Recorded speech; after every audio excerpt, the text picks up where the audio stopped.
have good charisma because I kind of wanted to make my guy be able to intimidate people because I feel like it's gonna be a big buff guy. Um, but I don't know if charisma is just something that fighters usually roll with, or if they just kind of stick to strength and dexterity. Buff guy. Um, I mean, you could. I mean, that's all up to you, man. I was kind of thinking make my three main things is my strength. Of course, I got that like way up to like ability modifier is 5 right now. My dex is 3 and my charisma is 2. What's your so your charisma is 2? Yeah, Okay. constitution is 2. I mean, yeah. I mean, if that's what you wanted to do is intimidate, we can definitely do that. But I mean, seeing that you're a fighting dwarf and stuff like that, and the cat's going crazy in the background. I mean, you could probably come up with some creative ways to do. If you're wanting to just intimidate them, you could probably come up with something cool. I mean, if you Yeah, just came out of combat and you just killed a bunch of people and you want to go interrogate somebody that you saw off, that y'all were just fighting but didn't exactly kill, you could probably lay the crazy eye on him, put a bunch of blood on your face, and I could just add that as like a modifier or something. all right.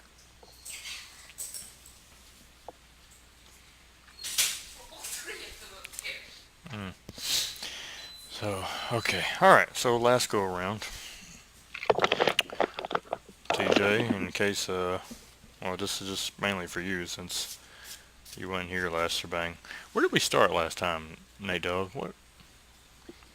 We started where we left off the time before in Tiffin's with the second class characters.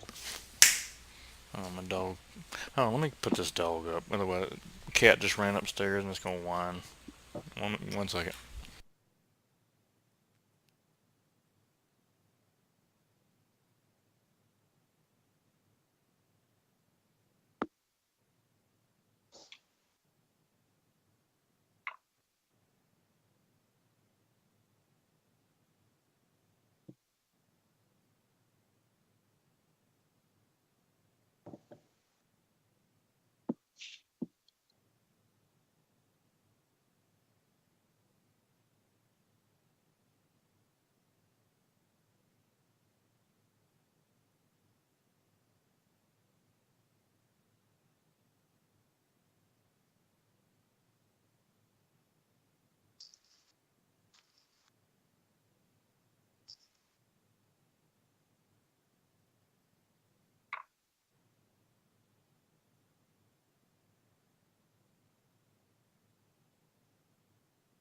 Oh, crap. They done got another cat. And the dog likes to play with it, so the cat decides it's gonna run upstairs and then it sits at the bottom of the steps because the dog's not allowed to play. I mean, go up there, so it just whines. I was like, I'm not gonna sit here and listen to it whining for the next 2 or 3 hours. Okay. So yeah, it stopped off where you guys went into Tiffin's pub, basically the secondary characters, and that's kind of where it ended. And that's right, yeah. Yep. Okay. And that's where y'all. Oh, that's right. That's where Jess's character Orleana saw Krolok's Sweet Song, which is a orc bard who is very, very charismatic and so he tried to basically seduce Jess's secondary character. And once they got up into the main room where he was going to make his way with her, she kind of found out that he didn't really know what he was doing and never been with a woman. So, but he was very, very concerned with the dark elf Lucian, who was the assassin, basically the guy that got burned almost to death, and then y'all kind of left him be after y'all fought the Lich King. He was very concerned about him, so she took him to see the Red Wolf alien, and basically he introduced himself, met Thalion, and kind of told him who he was, and saw that Lucian was okay. But he warned Thalion that the Dimnall, which are over on this side of the world, were he heard through the grapevine, so to speak, that the Dimnall were coming down from the north to the south, and they were attacking the barbarians in Fangdor, which is right here. And there were rumors of this and that, and so he kind of basically got the hell out of Dodge before all the craziness went down. Let's see, after that, Tiberius told Elowen that she had a visitor, and her and Thalion went to go see who it was, and inside Dagon's room, while he was still passed out, was the Burn Man.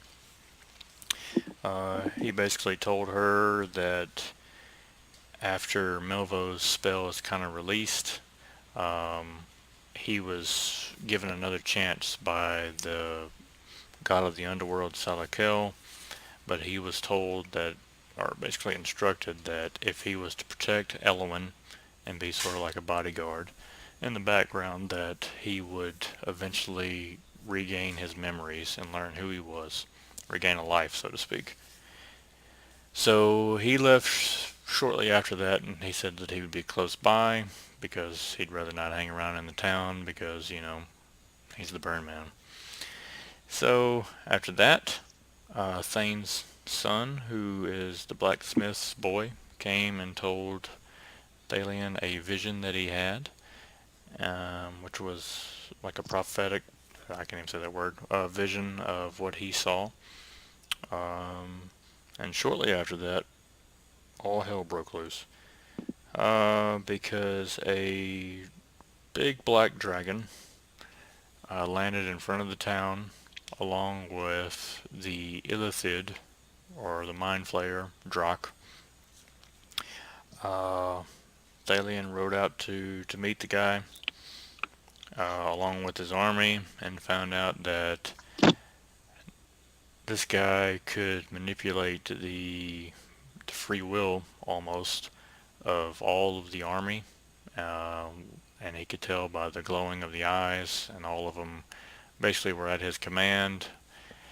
I don't remember whether it was you, Nathan, or Noah who first tried to attack him, but they did manage to hit him, so they did damage because they were under the impression that it might have been like an illusion the way he was talking, but it was him, so they think, and he fired back quite a bit.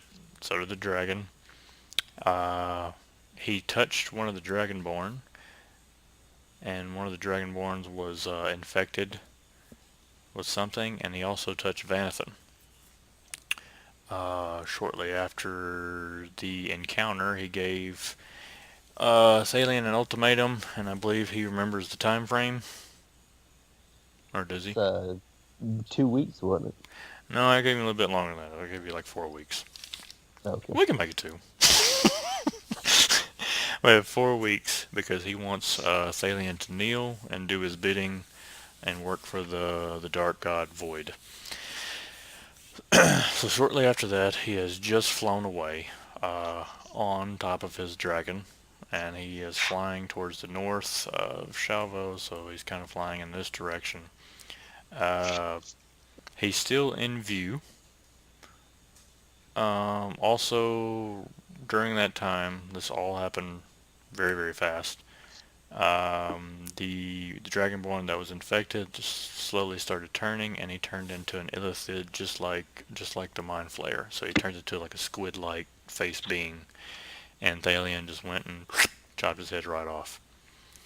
Right after that happened, Dagon finally awoke and made his way out to meet Thalion to tell him in his weakened state that we need to fight dragon with dragon, and that he knows a way to bring back Elion with the trial of Chunning, the god Chunning. And that's where we stopped. So, currently, Harion, I'm assuming, is still just going to be in the castle of Sinfall. I didn't really say last game where he was, but we're going to say, for character's sake, that that's where he is. But you guys, like I said, we're going to start off with the secondary characters. So you guys had known, Willie and Ben that there was a contract that Thane put out for the goblins that have been basically terrorizing the farm. And let me actually go to this other view. Terrorizing the farm and the workers, stealing crops, stealing tools, stealing whatever, because you guys have known that goblins are hoarders of all kinds. They'll just take any kind of junk, just do whatever they like to just take it, sit on it. So you guys have taken the contract, and y'all have been in basically this portion of the woods doing some tracking for some time. Uh, Probably, I don't know, maybe a day or two just to get out there to that way. It's in between Thane's Farm and Walden Stronghold. And just picture this map. The farm is pretty much right outside of here. I need to redo this map. So y'all are in between the Thane's Farm and Walden Stronghold, and y'all been there. I don't know, going to I don't know, between a day and a half, just trying to track the goblins, try to figure out how much it is, and y'all only know that it's a handful of them, anywhere from 5 to 10. Nick, I'm not first. You're not seeing it? Mm-mm. Okay, hold on. Let me unshare and then share again. Stop share and then share.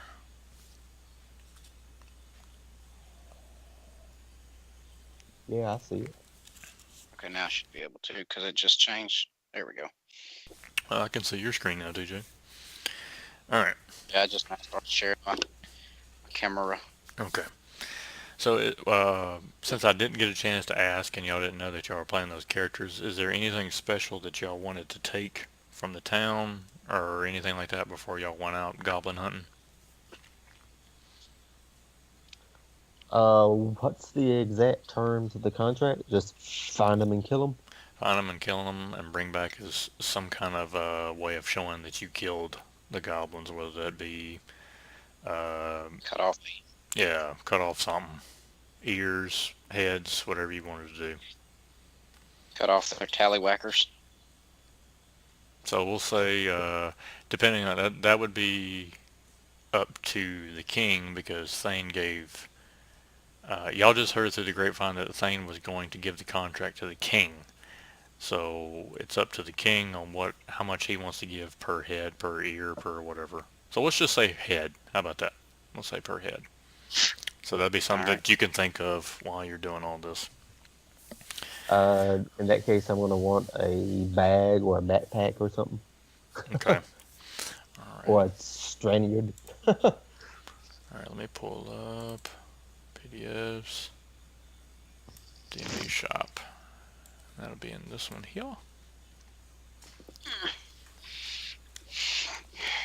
Okay, I'm trying to look up that little PDF I got. Leatherwork, general store.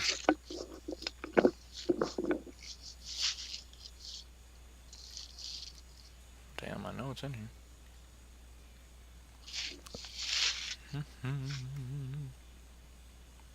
Rope shovel.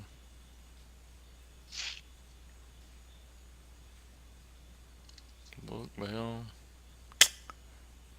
Okay. How much gold do you have on Ben's character? 20. 20 gold? Yeah. Okay. Tell you what, since I figured it would be under adventuring gear.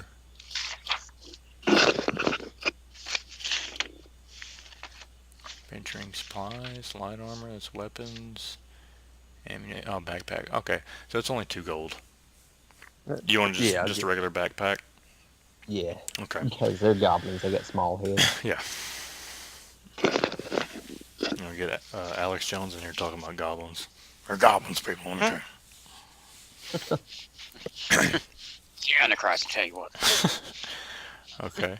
Like I said, y'all have been out tracking them and for about like a day and a half. So do you have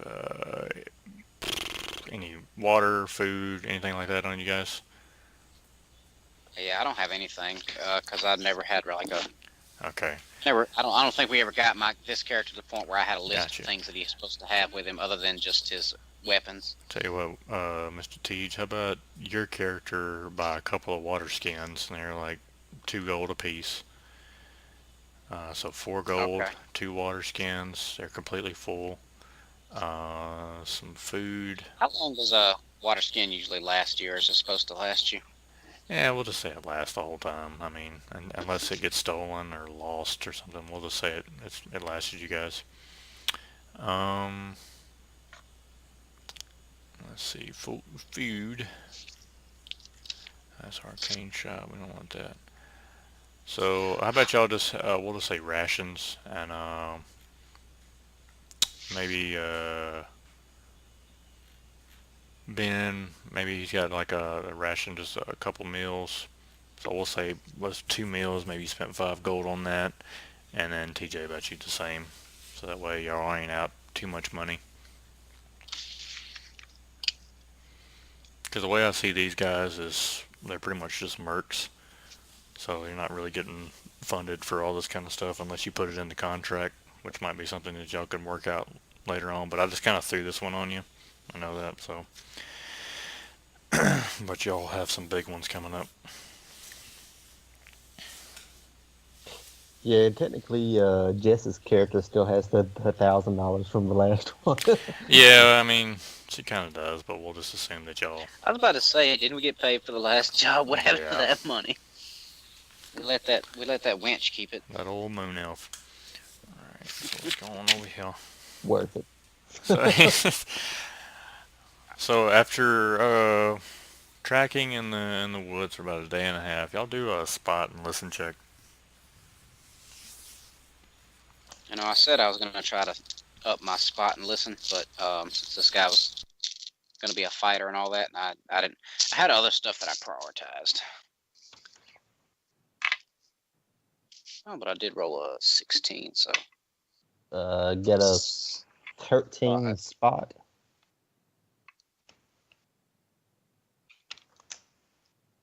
So let's see. And a 14 listen. I got a 16 on spot and a 6 on listen. You got a what on SWAT, TJ? 16 on 16. spot. Okay. All right. So And a 6 on. 6 on listen. Okay. And then Nate, you got a. Tell me your number. 13 spot and a 14 listen. Okay. So Ben and Willie, y'all both see off in the distance, kind of like a cluster of goblins that are surrounding like a campfire that they're trying to get going because it's around 5 or 6 in the evening. It hadn't quite got dark yet, but it's just a few hours left of daylight. So you see them like standing around this would seem to be campfire. They seem to be arguing, bickering back and forth. Let's go ahead and go to that. So there's about 4 of them. TJ, you see that, but also off to the right you see another one that seems to be wandering around, just kind of like chopping, getting some branches and different things like that.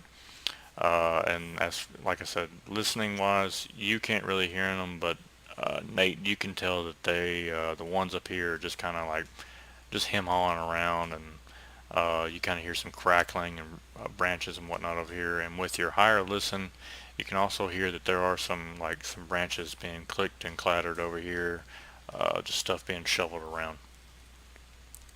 TJ, you can still see my screen, right? Yeah, you can still see it. Okay, good. So you guys, and I know these are the same little things here, but this is Willie, and this is Ben. All right, what y'all want to do? I think I want to sneak or move silently over to the one that's off there to himself. Okay, let me get something else. I gotta move this off. And let me move this off. And move this off here. Okay. Alright, go ahead and roll your sneak move silently. I got 22. 22. Okay. Let me scroll down here. TJ, where exactly are you wanting to move? I think right up close enough to him where I could start to attack him. Okay.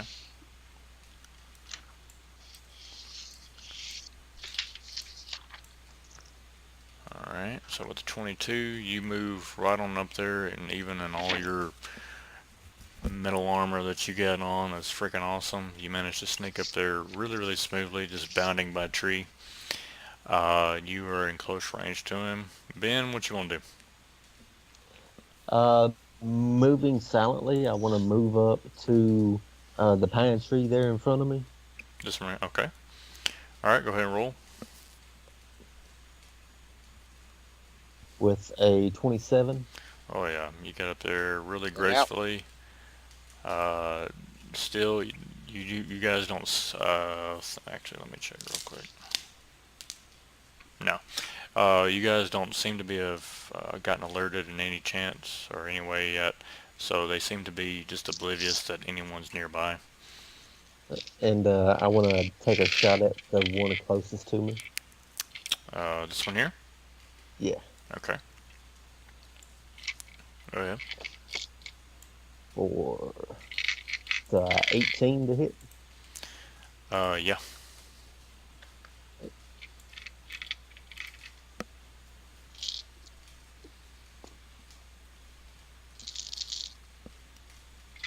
For 11 points of damage.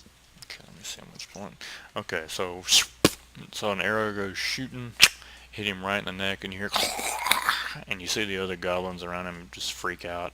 That one drops to the ground, just blood spewing everywhere, and they all start freaking out, shouting in goblin. Just they're really, really angry. This one gets alerted, TJ, the one that's beside you. Um, and they're all just freaking out because they have no idea where it came from. I can understand goblins, so is there anything that they'd be saying specifically? So they're basically just shouting like intruder. They're all freaking out, and they're trying to call everybody back in. They're just shouting all over the place. Okay. All right, what you want to do? I want to. I want to go ahead and attack the one there closest to me. Okay. With my axe.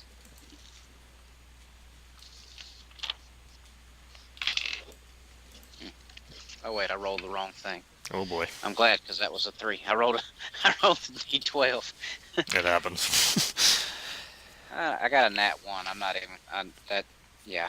All right, so you jump out and and as you run and try to swing at him, you trip over yourself and fall.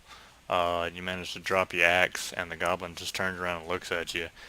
Yeah, you don't take any damage, but your axe did fall, and he is alerted, and he's like, "Dwarf!" And you can, which that's what you understand, but Nathan, you hear,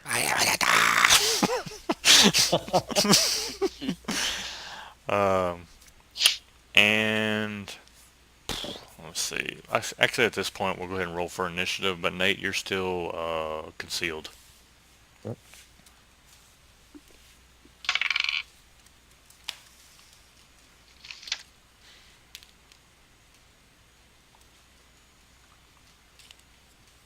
Crap, I forgot to add up the initiative. That's going to be Dex. Oh, well, I got a 15. Got a 20. You know, I thought I would have figured the fighter would have had some kind of miscellaneous modifier on initiative, but I guess not. But oh well. Well, But yeah. they can take it and give it, so it's all right. So it looks like Nate's going first, TJ, and then I'm just going to let the goblins just all go after that. All right. So, Nate, we're going to go ahead and go right up top to you once again. I'll just start it up here. All right. I want to move silently to the tree just north of me. Right here? Yep. Okay. And I'm going to fire it at the one I have a clear shot to, which would be the one all the way at the top. Alright, well, I will say, once you get to that tree, before you do that, do another spot check real quick. That is a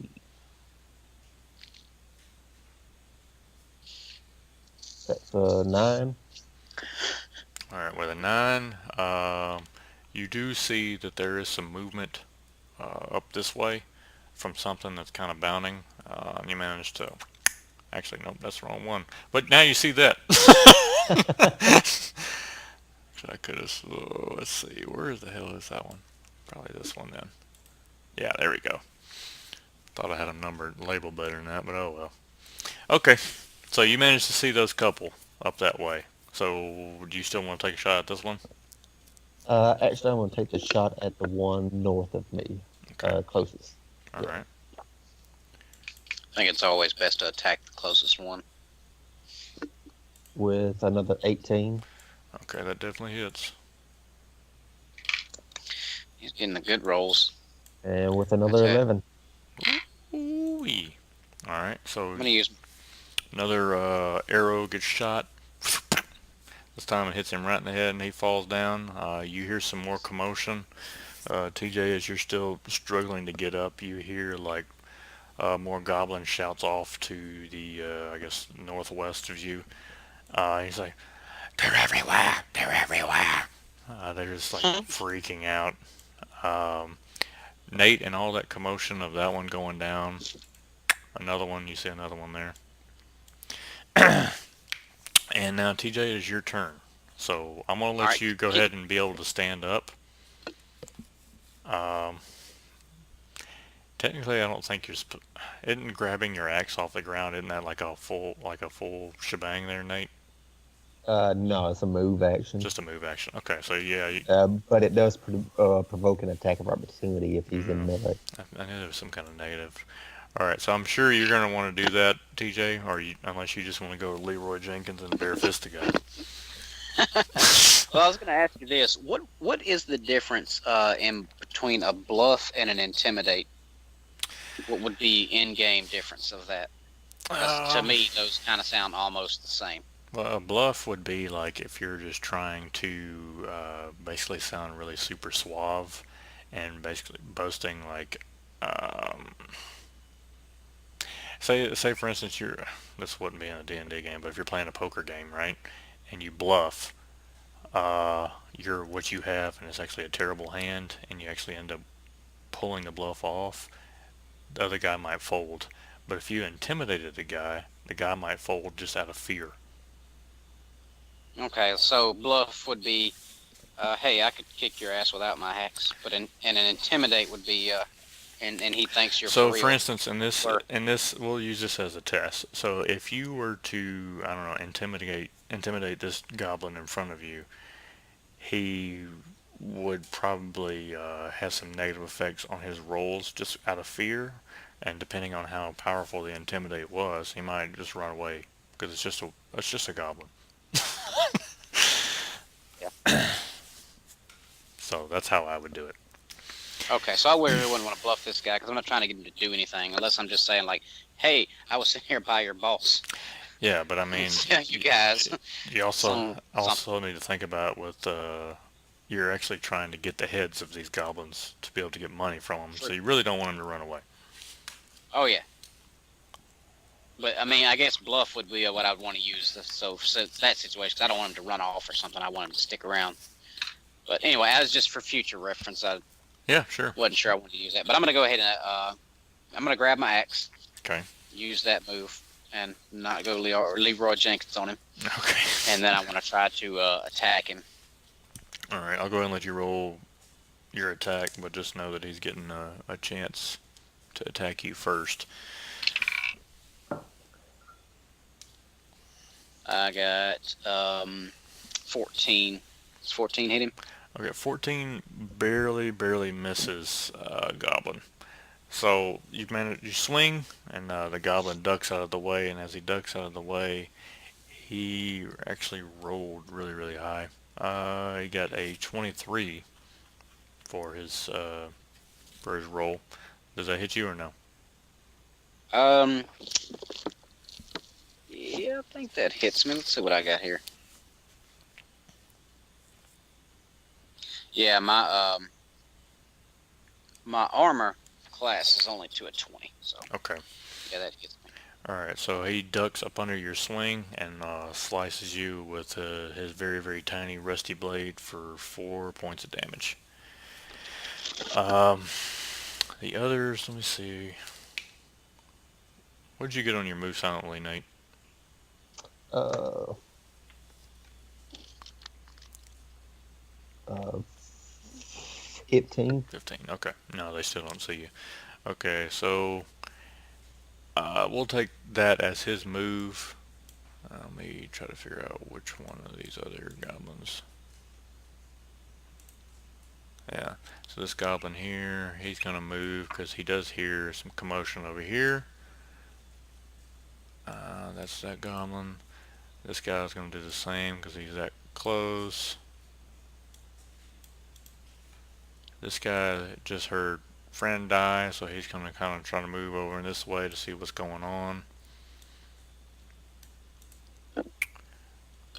This guy is just trying to get behind some cover because he's like, what the hell's going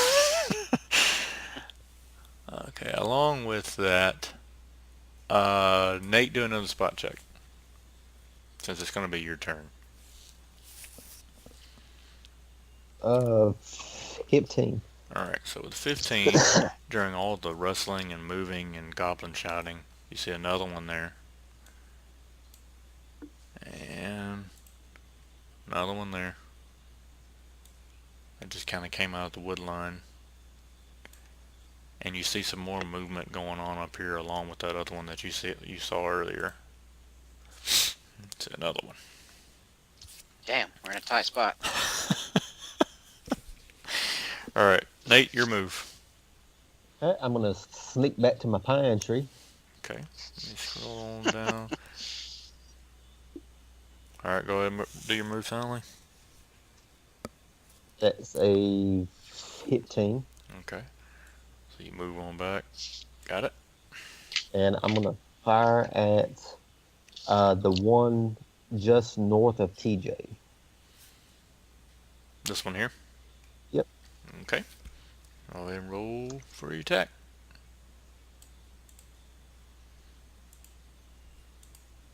With a 15 to hit. 15 is enough to hit.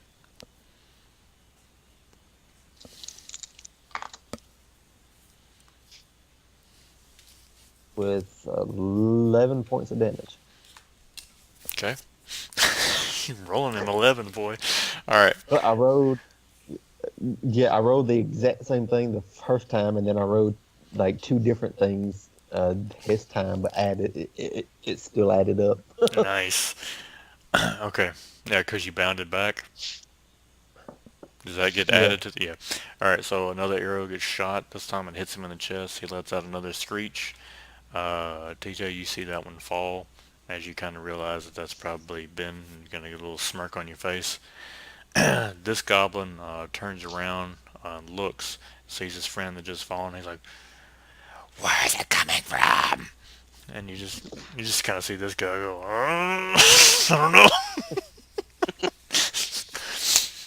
But he kind of hovers behind the one that just fell, and he managed to catch the guy before he falls, and he's kind of using him as a shield. Okay. Nice. TJ, your turn. I want to attack guy closest to me there. Okay.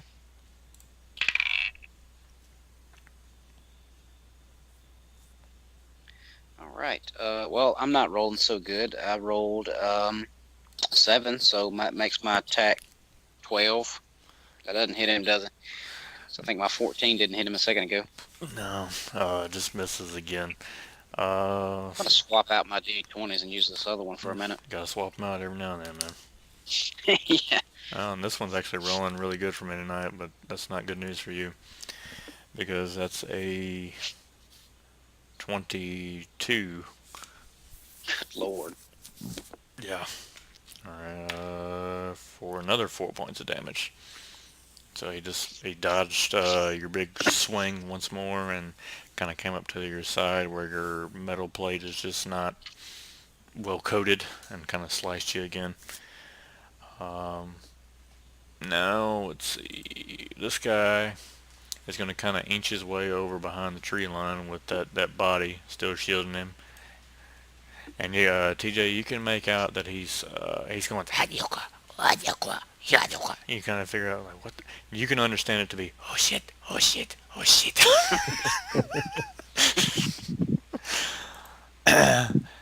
This guy is trying to do a little investigating, so he's coming over this way, and also to get behind cover. This guy's also trying to get behind some cover. Uh, this guy's moving about right here. This guy is going to stay where he is. And let's see. Also coming out of the mix, there's another guy. Just came out of the tree line. Actually, I think that, yeah, the same one.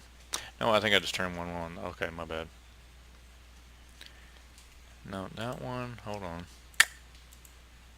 Wait. Which one is this? I accidentally turned on one of the ones that are you already killed. Give me a second. I gotta figure out which one it is.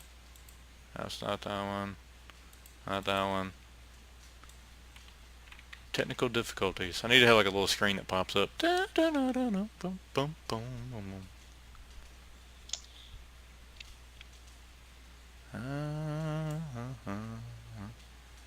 that one's dead already. It's not that one. Not that one. That one. Okay, I'm gonna go ahead and delete that later. That way it's gone. It's gone bye-bye. Okay, so they've all moved in their position, so Nate, it's your turn again. Alright, I'm going to move to the tree to my left. Okay. Sneak on over there. Okay. With a 29. Oh yeah. This one right here, right? This tree? Yeah. Okay. Yeah. Alright, you got it on there. Jeez, are you just getting that good at rolls, or do you have really good skill modifiers? I have a good skill modifier on the hide and move silently. Alright. I kind of spread my skill modifiers out a little bit more. Well, I also have a really high dex. Yeah. Oh, that might be it. I do have like a 5 dex. And I'm going to fire at the one in the middle. Here? Yep. Okay. With a 28 to hit. Oh, it definitely is, yeah.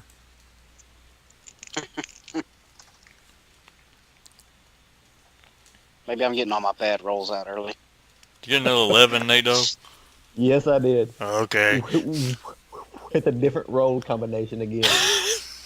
It's like the Totally first time sell I rode. that dice on eBay. It's like I get a +3 because of my strength, and the first 2 times I rode a 3 and the first time I rode a 7 and a 1, and then the third time I rode 2 4s, and this time I rode a 2 and a 6. Oh, snap. Alright, so the arrow gets shot. Hit this guy. Another headshot. He goes falling. You hear more goblin screams. Still freaking out, TJ. They're very, very, very, very, very scared. You hear a few of them start to shout things like spirits, like evil spirits. TJ, your turn. All right. Well, I'm gonna say I'm just gonna attack again. I got a different D20, so maybe it'll be good to me. Oh my God! I got roll 8. So yeah, 13. 13. Nope. Not enough. Okay, so let's see what he got. Oh, and I keep rolling high. TJ, don't let your character die, because he rolled 25 that time. I keep rolling. I've rolled an 18, and I rolled a 19. And then I rolled... All of my attack rolls have been 9, 7, and 8. Okay, and this is 6 points of damage on this dodge. So you can kind of see that this guy is this goblin is very fast and very keen on his reflex. So you've taken, what is that? I'm down to 15. Yeah, taken quite a bit of slashing damage from this guy. Um, let's see, from movement wise, this goblin here is finally going to man up and or goblin up, and he's going to come down to meet you. He dropped the body of the other one. This one here is going to try to bound his way across this open field because goblins aren't that smart, but he stops about right there 'cause that's about as far as he can get. This goblin's going to bound down. This goblin's going to stay where he is, and so are the rest. Nate? Alright, I want to move back up to my pine tree Alright. with a 30. Yep. And I want to fire at the one that dropped the body. This one right here? Okay. Yeah. With a 25 to hit. Oh, yeah. With a 14 damage. 14 damage. Drops him again. So, TJ, you see this guy that just sliced you again. You kind of like put your hand on your wound, and you ran back, and you got your axe ready to swing again. When you see the other goblin coming, you're like, oh crap. And as he's running to you, he gets popped in the head as he's running, and the momentum bumps into this guy, and the guy goes prone. So I'm going to go ahead and delete that layer off so I won't get mixed up. So this guy is prone in front of you, and TJ, it is now your turn. So you pretty much I'm going. Just roll your damage. I'll just let you roll your damage. Oh wait, that's the wrong die. 7. 7 points. Okay, so you swing down on it, and he's at a bit of a disadvantage because he fell down on his stomach. So this, how you want to do this one? I'm just gonna lay it right in between his shoulder blades. All right, so you hear a loud, and he's gone. So delete that. Deleting them so I won't get confused. So let's go back to all the movement. This guy has finally made his way down to you behind cover. Delete. That's another one I gotta delete, so I won't forget that because you've already killed him. This one here is going to try to, well, he's probably going to stay there. This one is finally going to move up behind this little tree. And this guy here, and they're going to start moving down.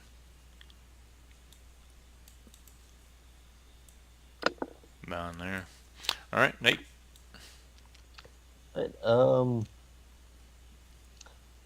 I'm going to want to sneakily move over to the tree, not directly to my left, but right where your cursor is. Yeah. Okay. Alright, go ahead and roll. That's a 13 on that one. Okay. These two seem oblivious, but this one heard like a small branch. They haven't seen you yet, but you can tell like he's like, these two are really focused on what's going on down here. But yeah, you're still your move. And I want to, did I notice that he seemed to like hear something? Or? Yeah. All right, I'm gonna pop him then. Okay. With 27 to hit. Yep. 10 points of damage. Very Nathan, what's your dexterity at right now? 18. Well, what's your strength? 16. Dang. All right. You doing all right? So another arrow shot right in the chest. That goblin falls. Mr. TJ? All right. Yep, I'm gonna roll. Try to attack the guy there closest to me. Okay. Jesus. I rolled a 3. Oh my goodness, TJ. Dude, I'm putting these two up. I'm grabbing different ones. Okay. Alright, he's gonna try to swing at you. Alright, this guy missed you. So both of you just swing and a miss. So let's go over and do. Alright, so this guy is gonna try to make his way down. He gets about right yonder. He's making his way over to you. Hadn't quite got there yet. And this guy just got behind cover. Okay. Alright. Nate? I want to sneak up to the tree directly north of me, the little bitty pointed one. Okay, the pine one again? Or no, this one? Yeah. Okay. With a 15, move silently. Yeah. Get up there really And fire at the one closest to me. Okay. With a 18. Okay, yeah, 18 hits. For 14 points of damage. 14 will do it again. Another headshot. Pop. Goblin goes and fall. Alright, so you can see that there are 3 left at this point. And after you kind of get another layout of the land, you notice that all this looks, I mean, you don't see any more goblins out in the distance, but I want you to do another spot check real quick while you're there. You may or may not be able to see it. That's 18. Okay, with an 18, you can see out in the open, over by where the campfire was, you can make out that there's a nice little something over there. Okay, TJ? Alright, I'm gonna attack again with my my low rollers. The low roller. Alright, I got 8. I rolled 18. Good deal. Do the damage. Alright. And Alright. don't forget to add your strength modifier to it too. Oh yeah. Wait, strength modifier. Oh, okay, yeah, I got you. 2 damage. Well, that's a 6. Plus your strength modifier? Yep, I rolled a 1. Oh, alright. So 6, you kind of swing your axe, come down on the shoulder, and it skins across his shoulder all the way down his chest and makes a big gash. The goblin takes a knee, bleeding out. Still alive, but he's bleeding out.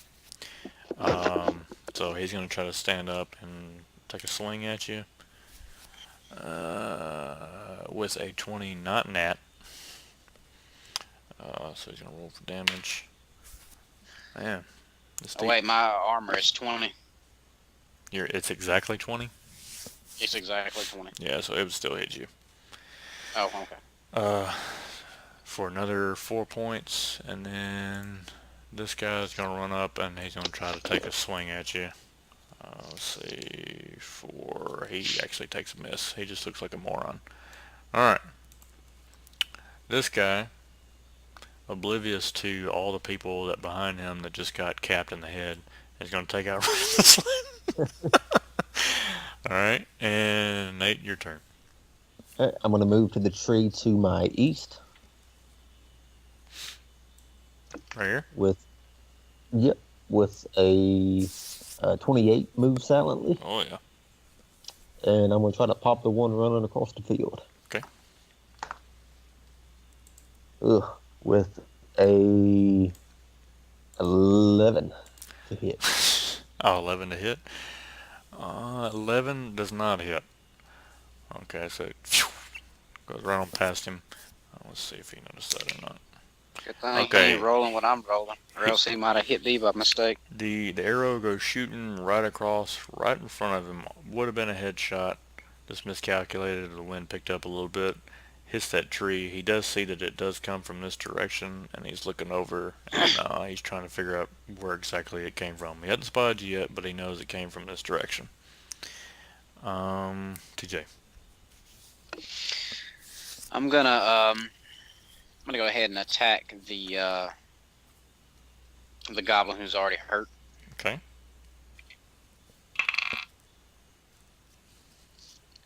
Jeez, suck at this. All right, when you're rolling for your attack, that's your roll plus your dexterity, right? No, it should be your base attack, and then since you're doing a strength base type of thing, it should be your base attack plus strength modifier. Oh, really? Okay, so roll plus base attack plus strength modifier. Okay, that's a little better than what I would have, because now that makes it instead of 11, that now makes it 16. Yeah. All right. Yeah, that's a hit. All right, so let me roll my damage. 12. Okay, so this goblin that just kind of reached up and tried to swing at you again, that actually hit, and he went back down on a knee directly after he hit you. And as he looks back up, you just come down on it and just hit the axe right in the middle of his head, and it splits his head wide open. You see this goblin just come down with his head, basically has a splitting headache. He gets all freaked out. So, let me delete that. So you see him, he doesn't run off, he's just more or less in shock at just what just happened. He's very, very stunned. This one, though, is going to still try to run up and attack you. Let's see what he gets.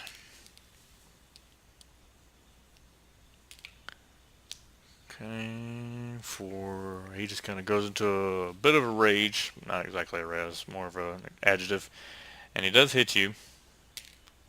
For only 2 points of damage, though.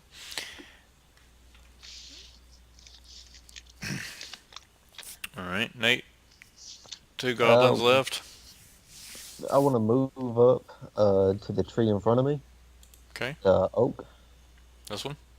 Yep. With move silently of 24. Kabooyah!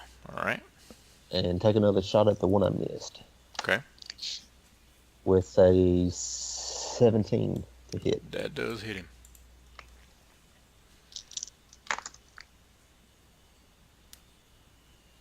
$15 points of damage. Alright. Alright, so right after that swing, TJ, where he hits you for the 2, you kind of rear back and you're about to hit him, and he just gets dropped. He just kind of falls like he just got paralyzed, instant paralyzed. And he just, as he falls down, you notice there's another arrow in the back of his head. And at this point, it's starting to get a little annoying because you're just really wanting to kill some more things. Yeah. Alright. So there's one left. He snaps out of his shock state after he sees another one fall, and he's like, this is it. So he's going to try to hit you for a 21. Actually, no, wait. Did I skip you? I skipped you. Okay, sorry. You go ahead. I was thinking like, okay, maybe he's getting a turn because he'd come out of his little No. Sorry, that was my whatever mistake. after watching his buddy get split in half. This is why I hate doing a lot of battles where there's like a bunch of people, because I start to lose my... I have to always go do my reference. But yeah, it's your turn. I was going to let it pass because after he attacked, I was going to be like, okay, it's my turn now, right? Yeah. All right, come on, big money. Oh, jeez, dude, I suck at this day.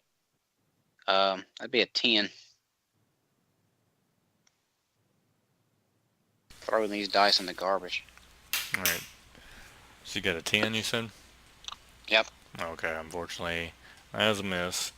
But I'm going to just use the same roll that he got, and it was only 3 points of damage. And Nate Oak. I want to move that to my pine tree. Okay. With nat 20 move silently. Oh man, if only that was the attack. And I'm going to try to rapid shot him. Okay. With a 24. Oh yeah. for. Let's see, what does rapid shot do? Let me check to make sure what rapid shot does right quick. Rapid shot is a I feat. think you get to take I think it's an extra. yeah, you get to I think shoot it's an extra die of damage. I thought you get to I shoot think. again, but you take like a negative on your attack roll or something. Let's see, rapid shot is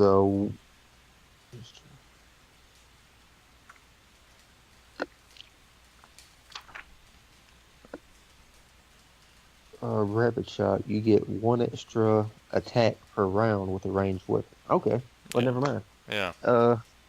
Yeah. So that's the first one for 16 points of damage. Oh yeah. You Do I going. need to roll the second one? Just tell me how you did it. I want to equip the rapid shot. I want to put one through his heart and one through the back of his head. Very nice. Alright, Tej. So as you're getting ready to attack him, you see two arrows go completely, well, almost through him. They just poke out the other side. You're like, okay, all together, that's the end of the initiative. There was 10 goblins, just so y'all know. Quite a bit. Alright, so what y'all want to do? So how we splitting these up? Even split. Yeah, I guess you killed more of them, but I took most of the ass whooping out of this deal. Oh, you kept them distracted. Yeah, distracted. I'm gonna do a. I want to search and see if they got anything good. Okay. Search. Yeah, go roll a search check. Yeah, and I want to. Oh shit! A nap 20. Would you look at that? Oh crap. Alright. So, Yeah. with the net 20, out of the bodies, I mean, you also obviously see that treasure chest that's up there to the north. But on the bodies, you managed to find that they all are carrying like rusty daggers. Um, so there's like 10 of those. The armor that they have is all terrible. I mean, you can't really get any coin for it. But in between all the bodies, you managed to get 50 gold and 2 gold rings. Okay. I'm gonna pull out my machete and start like chopping the heads off and putting them in my backpack. All right. Yep. And then I'm gonna go check out the chest. Yeah, I was gonna say let's check out the chest. All right. So once you go over to the chest, you notice that it's not really even locked up. It just seems like it won't even shut all the way. So what you want to do? I'm gonna kick it open. All right.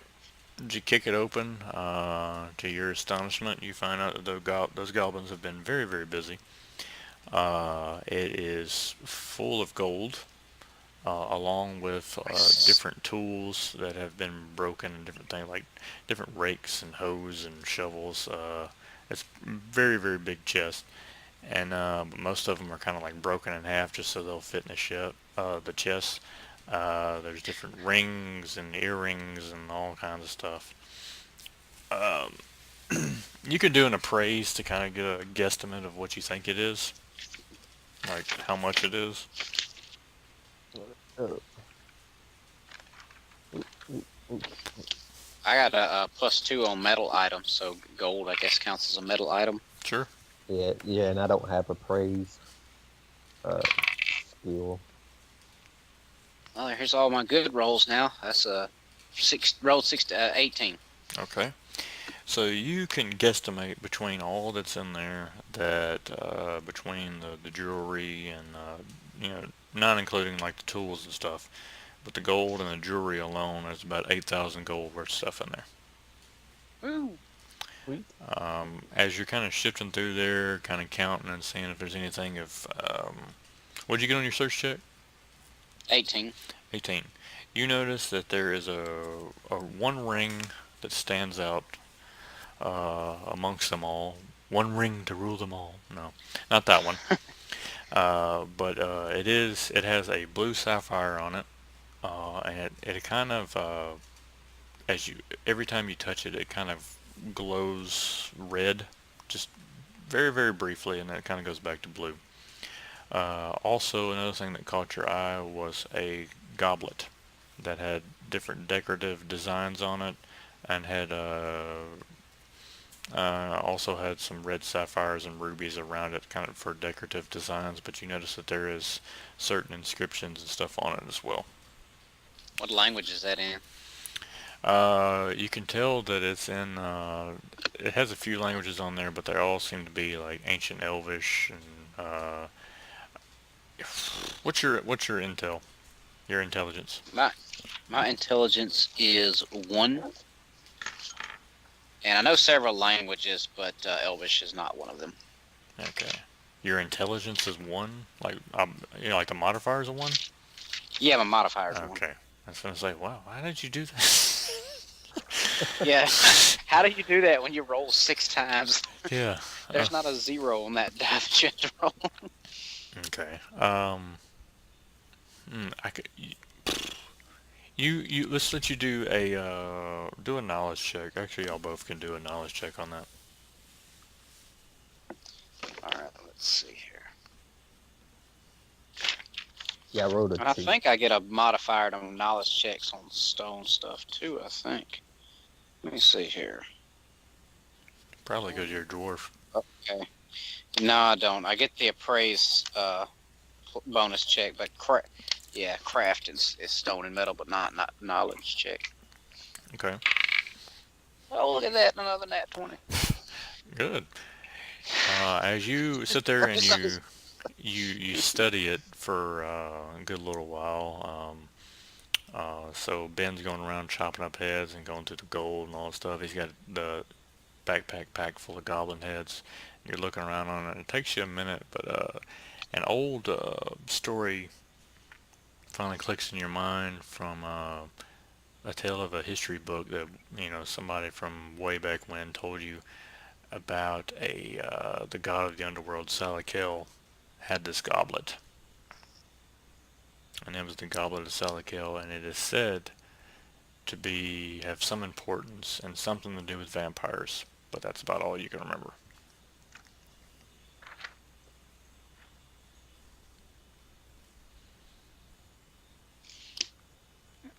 Okay. So after all that is going on, I would like for y'all to do a listen and a spot check.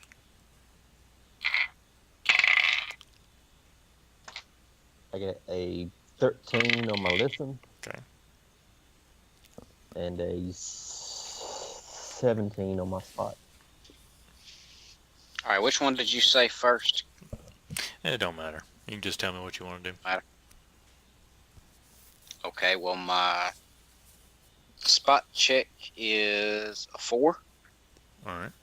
And my listen check is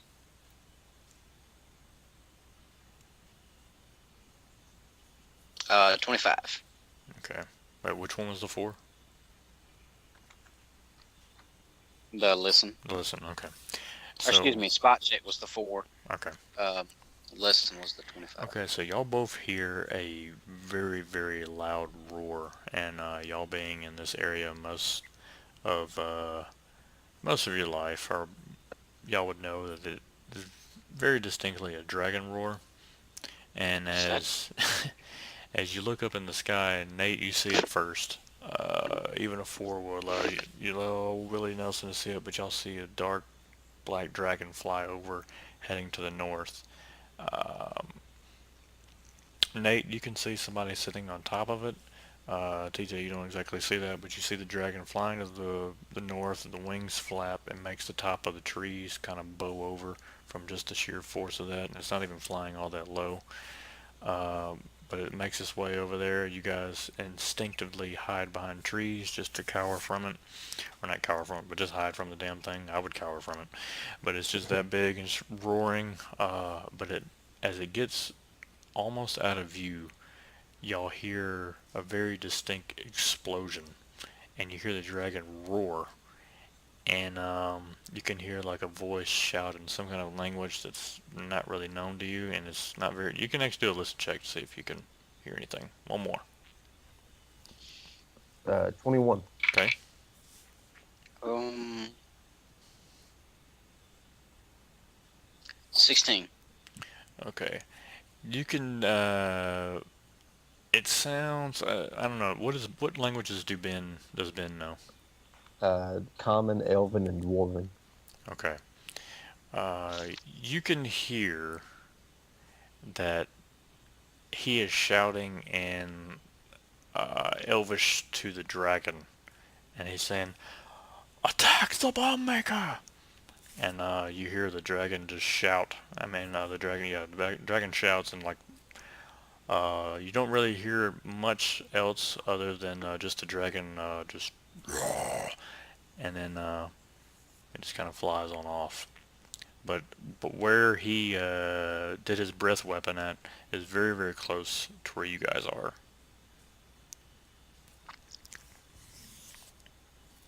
So what do y'all want to do? Now the dragon and whoever was riding it is off, flown on off into the north somewhere.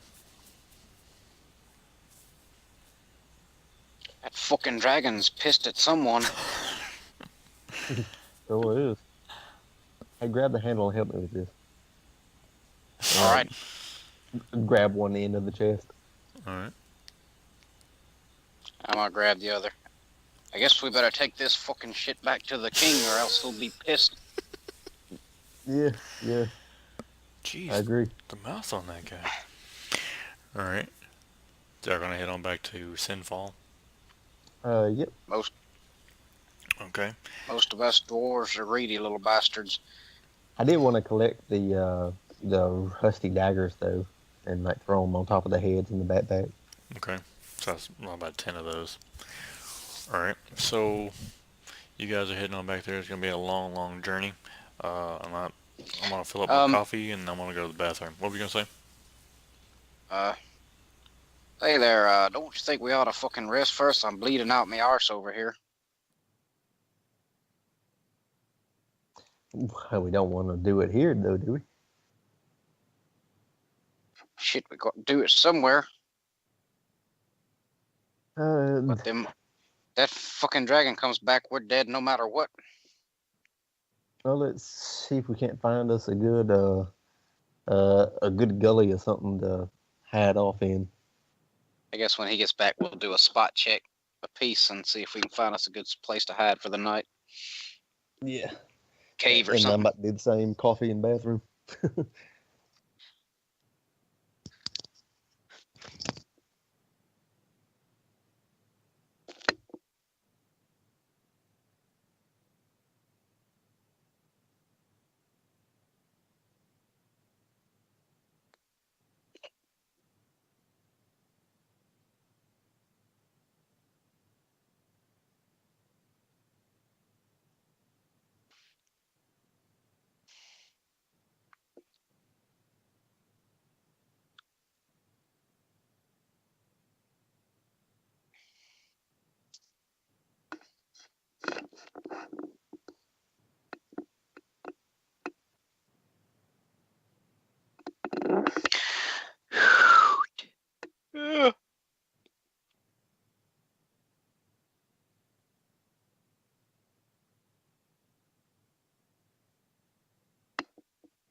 Alright. IB's back. Everybody still here? I think Nathan went to go go evacuate and then get some coffee. Gotcha. I decided to forego the coffee tonight because I feel like I never can go to sleep after drinking that much coffee. So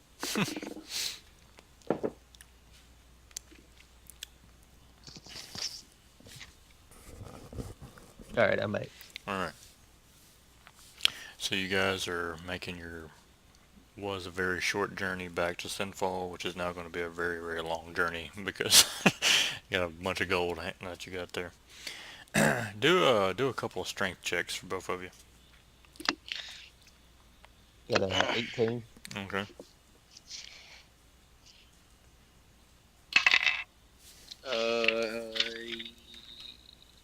13. Okay. Yeah. So you are gonna. It's gonna take you a bit, Oh crap!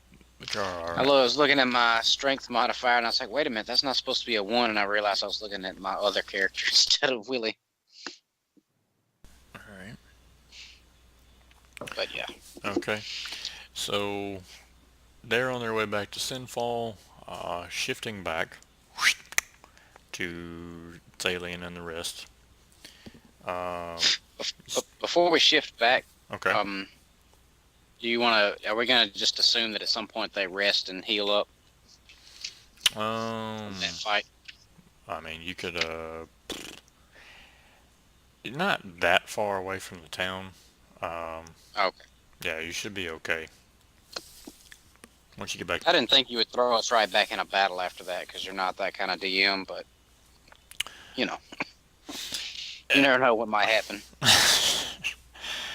All right, so you guys, Thalian, you're still out on the road with most of the Dragonborn army. There is right after the whole powwow with Drak and Dragon. Um, you guys are out there, and once y'all see him fly off, y'all see the same thing where there was an explosion, him shouting. The dragon breathes his black dragon breath, and then he flies on off, heading towards the north. But you do notice from where you're in the open view of the road that once he kind of makes his way to the canyon, he kind of veers on off and then goes this way. So you're there. Vanathan has fell unconscious due to being infected with something very, very, very similar to what happened to that other red dragonborn that you cut the head off of. He's not doing anything crazy just yet, but everybody's still kind of in a freaked out mode. And this is right after Dagon kind of gave you that information. So what you want to do? I'm gonna tell the Dragonborn to get Venathan inside and to like take care of him. And I guess I'll walk inside with him. Okay. And they say, yes, my lord, and two of them go over and they pick him up, and one's walking right behind them and kind of got like his sword ready just in case he starts freaking out, because they pretty much seen that you killed the other one, so they kind of think that that's the way to go. So they go on inside, take him into the castle, take him into the room that Dagon was in, and lay him down on the slab. So so you're going to go back into the castle too, yeah? Yeah. Okay. Once you make your way back into there, you can see that Harrion finally come to. And Harrion, we're going to say during that time you were probably meditating, trying to learn what you need to learn and really focus on your power. And you were so into that All that right. you kind of lost track of what's going on. So go ahead and do a concentration check. Okay. Now, in concentration, what modifier adds to that concentration? I don't have a sheet right in front of me. Which Wait a minute. Okay, I see it on here. It's the Constitution. Yeah. So,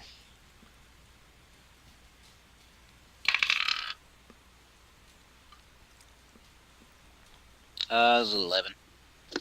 Okay. Alright, so you do, now that you've come to, you're making your way back out to the hall where they're bringing in Vanathan, the blue elf. They're putting Oh wait, in, I'm looking at the wrong thing. My constitution is actually 0 for for old Harrion. So I would have just had an 11 even on that one. okay. Um, so you see them all coming in. You've kind of put two and two together from asking around of, what just happened from the different Dragonborn and Tiberius and all those that stayed back at the castle. So you're caught up uh, as far as who was out there and what just happened, but you don't know exactly what happened to Vanathan. And you see them bringing him in, put him on the slab, and now you're right there beside the Red Wolf. What happened to him? The mind flayer. Jock. He did something to him. Same thing you did to that boy. You better Yes. tie him down. He'll be trying to kill all of us. Agreed. I'm like gesture to the Dragonborn to secure him. So Rosfaloom, yes, my lord. And they tie him down very, very well. You notice that Vanathan is starting to cough. There's a little bit of blood coming out of his mouth. He's unconscious, but he's starting to shake, not uncontrollably, but it's a slight shake. Valak has made his way into the room. He's trying to examine him and see what's going on. Is there anything you can do? I shall monitor him, my lord, but I do know for the illicid, which is what I've seen that the Drak is, if he is infected, one of two outcomes will come of this. One, Vanathan shall turn into an illithid, or two, another Vanathan will come from this, and it may be an illithid, but his spirit may or may not go to the other. It's a 50-50 spell. I have seen this work before by the illithid.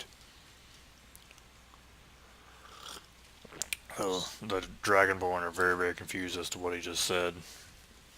I'm confused as to what he just said. I got the first part, but not the second part. So he explains that if whatever it is to become, he may spit up another being, but on certain times, the soul of whomever they host will go into the illithid, and the host body will be controlled by Drak. So basically, he may create a separate entity rather than actually be the host. Yes, but being So,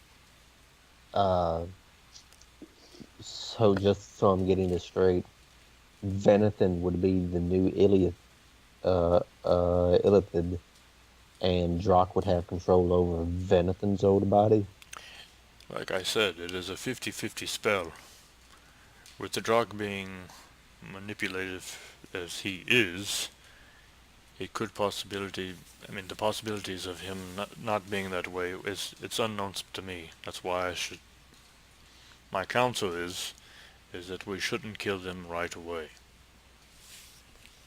How would we be able to tell one from the other? Well, in this case, it would be very hard to tell, because from what I have seen of the Aquatic Elf King, sometimes he does very good things, but many times he does very evil things, so we shall have to be very watchful of both, if that is the case. Yeah, he's sort of a bastard sometimes. And you see the Dragonborn go, yeah.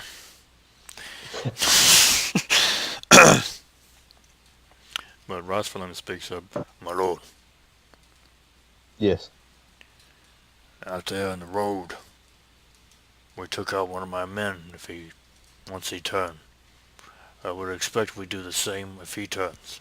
We should not wait around. If it can spread that fast, it can spread to the whole army in seconds.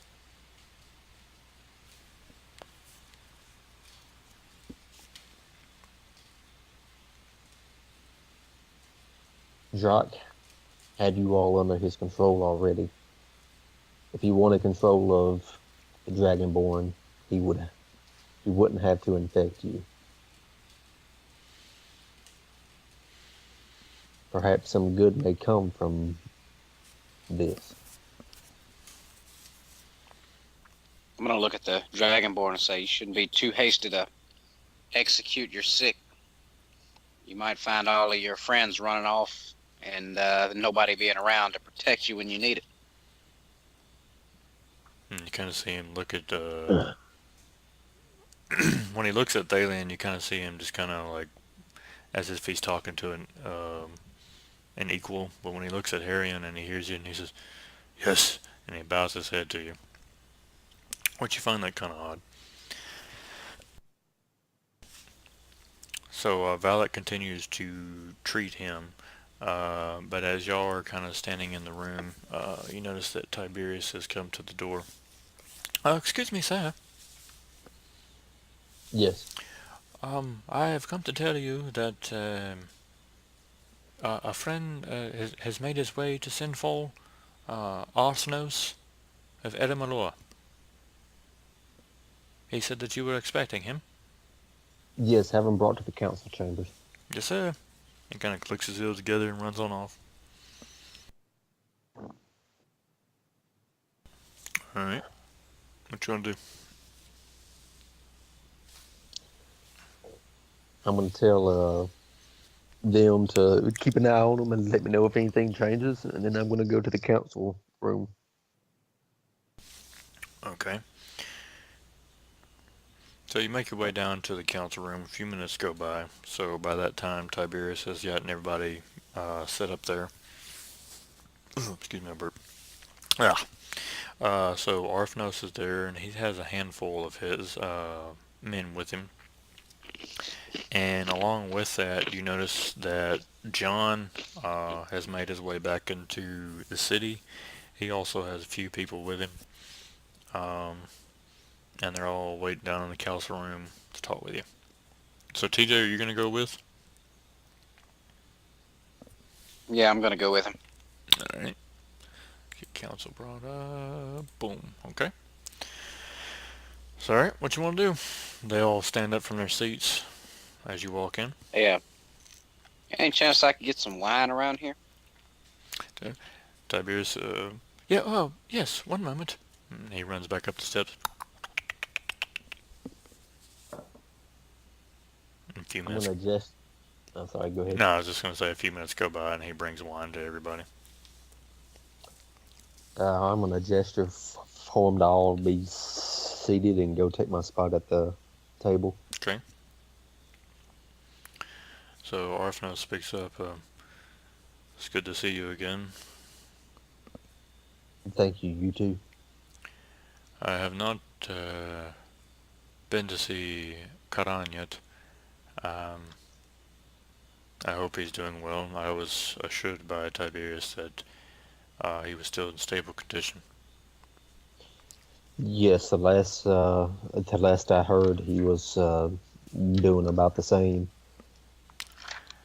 I see that we have more pressing matters to attend to, that being of the dragon. Yes, unfortunately. So we were on our way here. When we saw that attack, I was hoping that Sinful would still be intact. As much as it is, which, to be honest, the dragon is the least of my concern. Drak is who I'm worried about. The Mind Flayer has finally shown himself. Yes. And in the process of doing so, he's also demonstrated some of his power, one being taking control of the minds of my Dragonborn. True power of a Mind Flayer. So we have a lot to deal with. Yes. There was, after the dragon encounter and we saw the explosion, we took guard in the forest, and after we seen that it had flown over, we made our way over there and found someone that used to come by from time to time, although he was banished from the town. The bomb maker was severely wounded by the dragon. Oh, so We brought him to Sinfall, and he is being cared for by someone, I hope, in your court. But he was severely injured by the dragon, and we tried to stop the bleeding as much as we could, but he is in bad shape. Kept whispering something that he needed to see you. very well. I thank you for this. Uh, feel free to check in on Karen Dolday. Um, uh, you'll have all the hospitality uh, you can need. If you need anything, ask me or Tiberius. Very well. I'm sure you need to go see your friend, but I would like to stay down here and discuss some more things. So if you could at some point, we can have finished the council later on. I appreciate that. Thank you. Very well. I'm So going to get up and start to walk out. okay. Harrion, are you going to stay in the council room or no? TJ? Sorry, I was muted, and I forgot I was muted. To avoid you having to bounce back and forth, I'll go with Nathan for now, and then we'll both come back, I guess, to the council later. Okay. So the rest of them are Unless gonna... Nathan wants me to stay in the council room It's to whatever you conduct or want. help. All right, we'll just I guess say... I'll hang out here, see what these guys got to say. Okay, so you guys kind of just wine and dine until the Red Wolf comes back. So they're mainly interested in your scales and things like that. So we'll go up to Nate and then we'll come back down. So, all right. So Thalian, you make your way up the steps, and you are led to a room where you see Valak has made his way into another room. He seems to be using most of his skills as a cleric nowadays. Uh, Grandar is laid up on another bed. He looks very, very worse for wear. It looks a little bit older than from you last saw him back in the Shroon Forest. There is a lot of blood, and you see Valak trying to talk to him and console him. Valak walks up to you at the door. There again. Yes. May I speak with you out in the hall? Thalian, hey.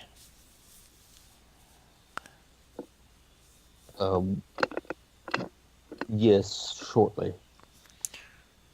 So he kind of goes and pulls the door, not all the way to, but pretty close. I have been studying Grandar for some time at the academy. From what I can tell of his attack, he does have some internal bleeding. Along with, we managed to stop the wounds, but he seems to be on his last stretch.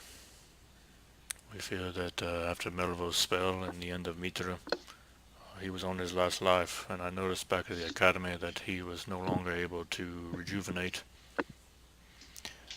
His use of tea no longer had the same effect. But he kept saying that he had something he needed to tell you.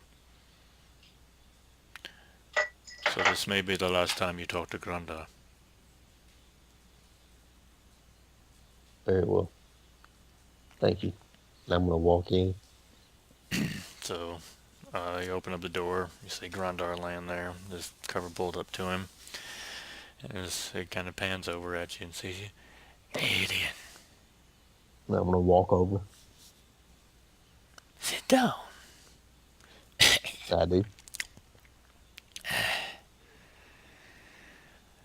A dragon. He's back. Back. Oh, you don't remember. Oh, remember when we had dragon shit? Yeah, I miss those days. me too.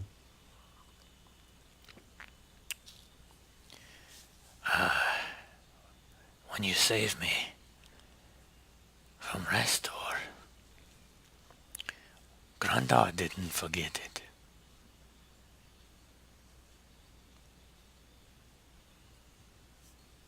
I made my way to a cave shortly after that. I had nothing. In the cave, do you know what I saw? What? Just the darkness. A dark cave. I couldn't even see my hand. But It's like coughing up a little blood here and there. I saw him attack the city. I know you're scared. But in the dark cave, Grandar found a match and a little spark.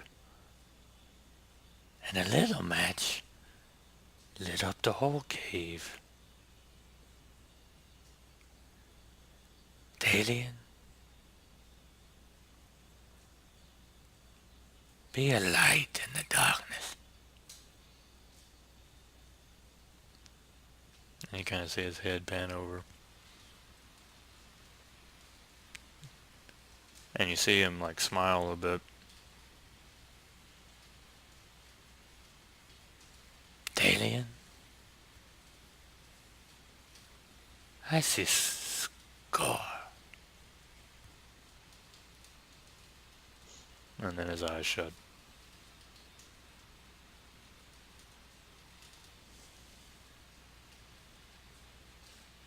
Rest easy, old friend. Valak, I'm gonna get. Valak I'm gonna walks get in. up. Sorry, go ahead. Oh, I was gonna get up and walk out. Alright. Valak walks in, puts the sheet over him. Alright. You want to go back down to the council? Yeah. Okay. So Thalion has made his way back down into the council room.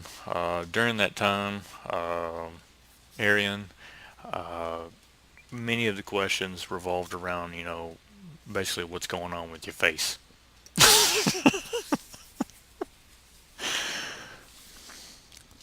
Sounds about right. Yeah. Do you want to explain or not? All right, hang on one second. Okay. Are you I brushing was your hearing teeth? I was flossing. While I was hearing Grundar die, I was brushing my teeth and flossing. So before I can answer any questions about that, I think I'm gonna need some more wine. Alright. So Tiberius is there and pours you another glass. Thank you, my good man. I'm just gonna down it. Okay.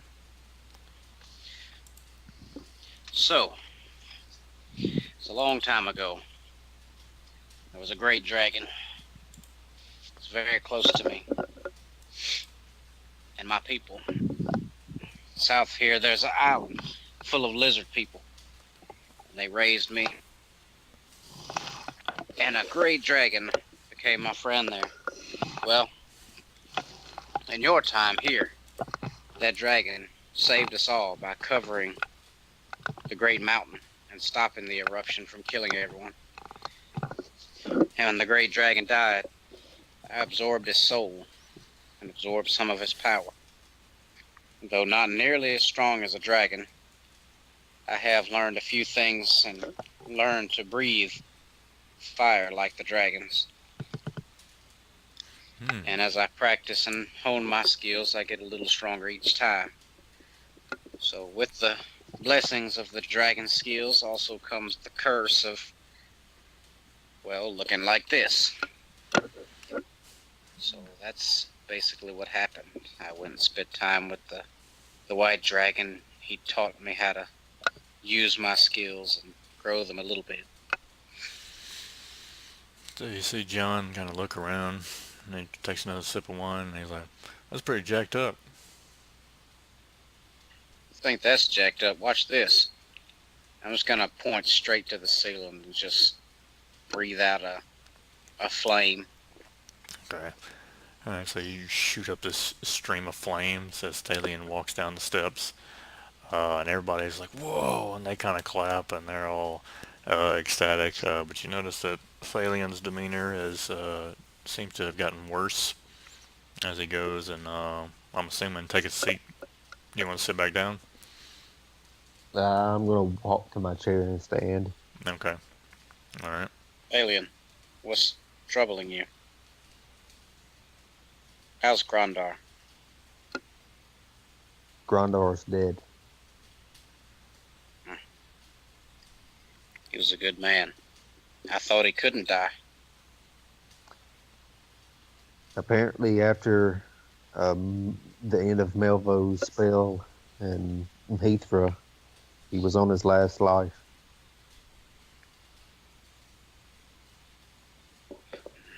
He was a good man. We should all have a drink to him. Well, Tiberius pours everybody a nice glass of wine.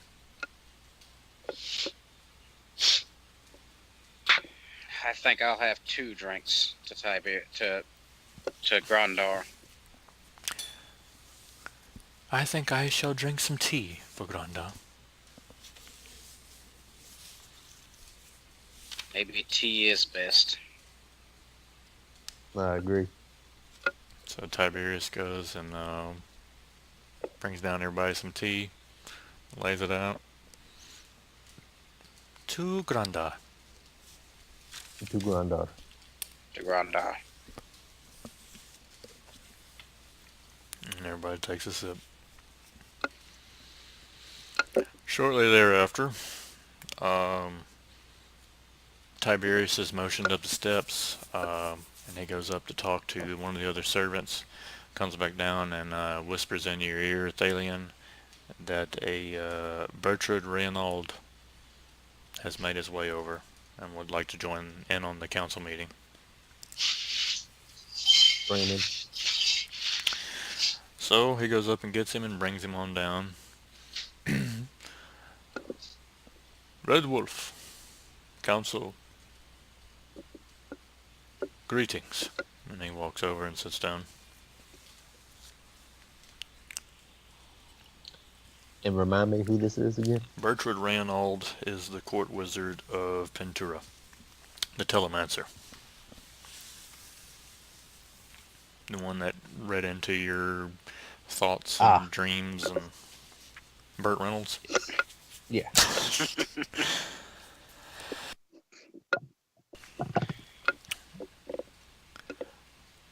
So, Red Wolf, I was sent here by the elders to tell you, and I'm going to bring up the world map just a second, to tell you of what's going on in Gatrium. I came under terrible times. I am sorry for that. But I wanted to let you know that our intelligence has told us that the barbarians of Fengdor have invaded Lycarel. We do not know if this was provoked from the supposed Dimnol sightings, but that Lycarel is not lost, but it has been invaded, and a battle has been ensued. And it only gets worse. The people that have retreated Lycarel have made their way south down into the forest and are being picked off by the tieflings of Pajaro. They're being taken in, some tortured, some killed, some used for sacrifices, and some converted. The Council of Pentura has voiced not to intervene.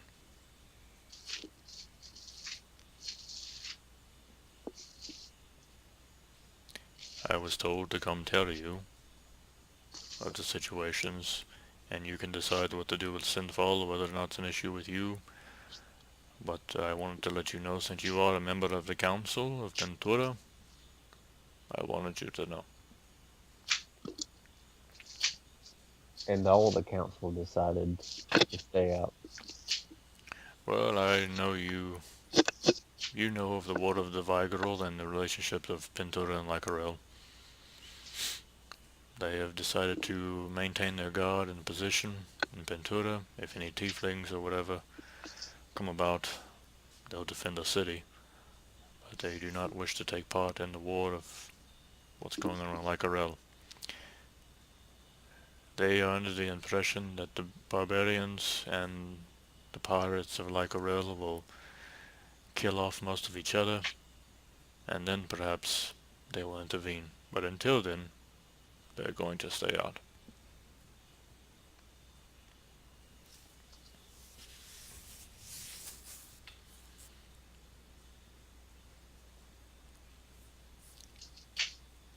And Arthno speaks up.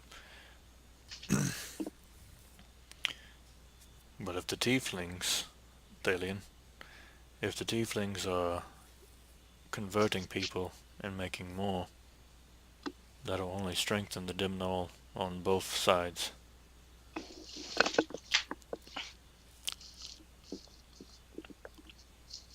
This killer convert is a bad policy, and it's only going to make them more powerful, just like he said. What's the condition of Lady Swallow? We have not heard from Lady Swallow in some time. Ventura does not hear much from them even in peaceful times.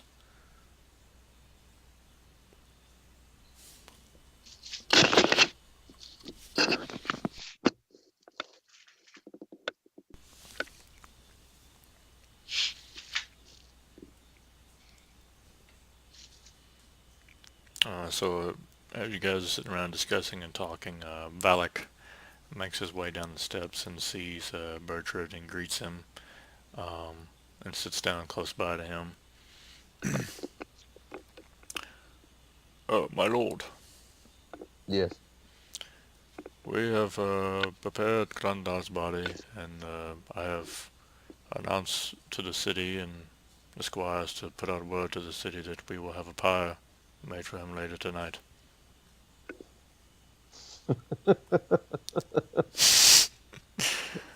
So funny. Uh, have the master priest of Score uh, uh, come at once. Okay. Alright. So after a few minutes go by, you see the master priest. We'll call him Bob. Ah, Everybody say, hi, Bob. Hi. Alright. So he's there. Yes, my lord? Bob, it's my understanding that the priests of Score have been working on um, uh, the bombs uh, based off of Grundar's design that Madame Flo was providing us. Yes. Have several of these devices brought to outside the town and have a pyre constructed using these. I want to smile. Um, Sounds like we're going to send him off the way he would have won. very well, my lord. Valak, did you tell him about what was brought with him? No, I did not. There was a package, sir, that he, well, a backpack that he had. There was some different type of bombs. I can also put those in there if you'd like. No, I think I'd like to see those. Okay. So he kind of motions and someone brings him over, And he opens them up, and there are these bombs of all different types of colors, like lime greens and reds and pinks. And Valak says, he told me before he passed that this was his newest invention. He called them fireworks. What did he do? He said they sparkled gay colors.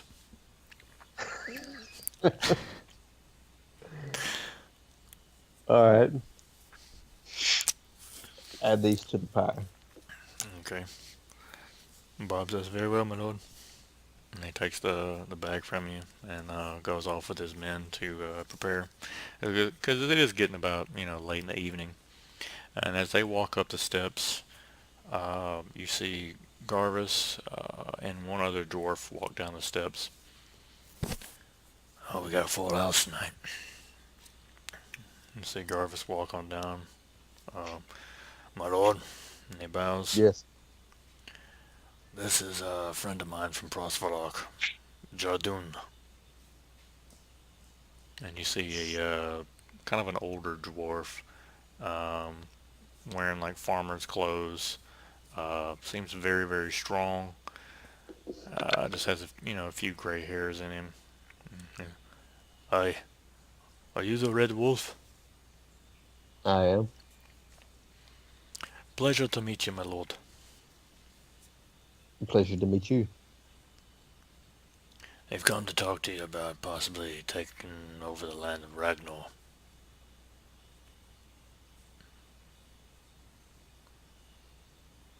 Sounds pretty good to me. Extended the offer years ago, but there was no takers. Aye. Many of my people have fled. We got out of Prostvalok because of the rumors of war. I brought 200 strong dwarves with me. We can help out in Ragnar. Very well. You may begin whenever you're ready. First off, let me take some of this wine. He kind of goes over and sits down. Sits right down next to Harian. I'll drink to that. I'm gonna pour him. Holy shit, what's And wrong me. with your face?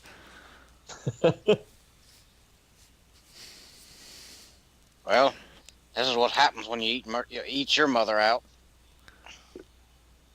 And you kind of see him. He laughs and yeah, she was a cunter. He takes a sip.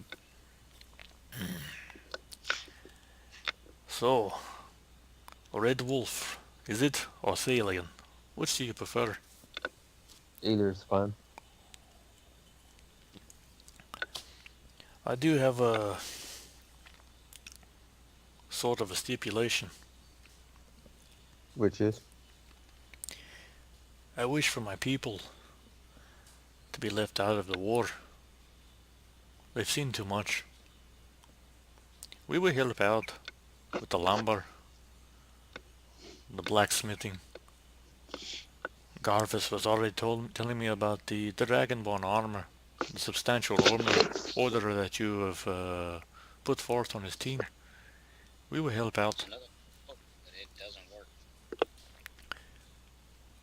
But as far as the foreign wars, or anything from it, I would hope that you understand. It's even got a HDMI.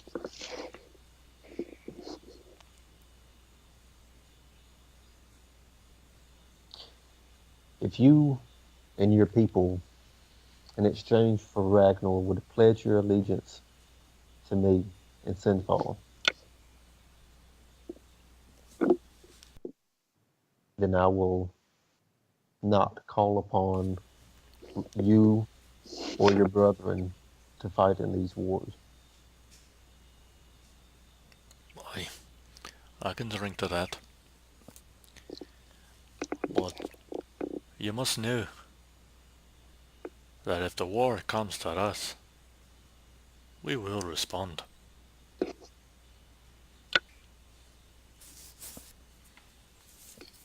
That's the the war. problem with war. You're fucked if you do, you're fucked if you don't. You go off fighting the war, then you gotta watch your sons and your fathers and your children die, and what you see is a meaningless battle. Then you've got widows and orphans and sadness throughout the land and no men to do the work.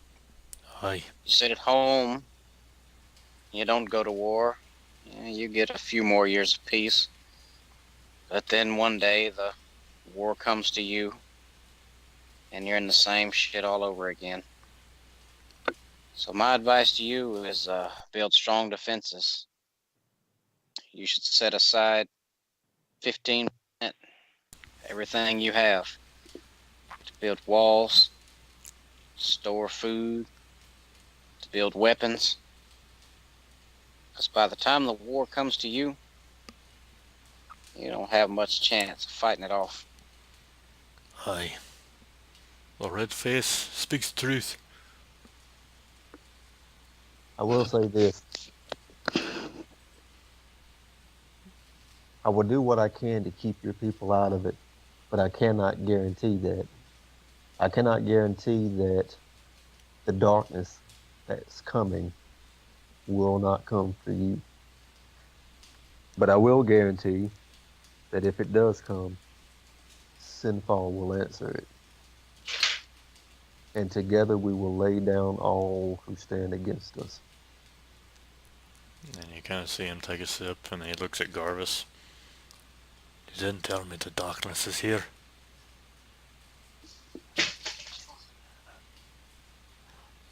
The darkness is everywhere. Aye. So it is. But here's the thing.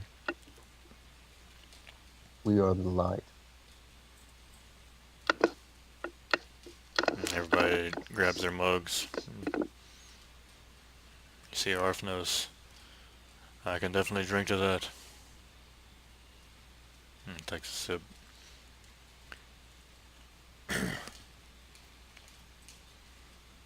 I appreciate your help, Thelian. We'll do our part. I kind of nod.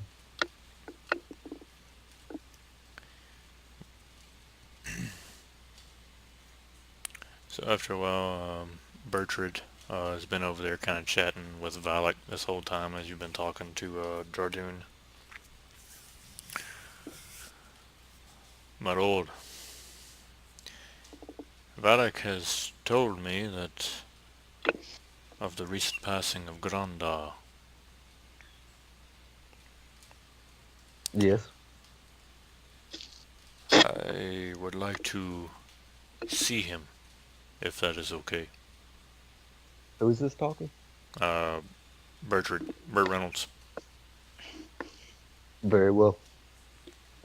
Follow me. And I Alright. want to get up and lead him out. Okay. You guys make your way up there, go into the room where he's already been covered. Still hasn't been, taken out to the pyre yet. And I wish to see if I can see into his mind. Sometimes, shortly after death, I am able to see some visions of old dreams before the spark of the brain is completely gone. Very well. Give me a moment. And he goes over and places his right hand on his forehead, and you see him close his eyes.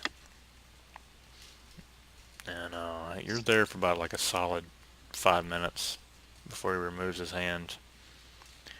And he comes over to you, and as he's about to walk over to you, you see him kind of like stumble. Oh, I need to sit down. So he goes over and sits down. Please, have a seat beside me, Thalian. I'll have a seat. Give me a moment. I will try to show you what I saw. And after he kind of gets his composure together, a few minutes go by, and he's, give me your hand. I do. So He takes his hand and you kind of place it on top of his, and he places his other hand on top of yours, make it like a sandwich, and then he closes his eyes and you close your eyes. And once you close your eyes,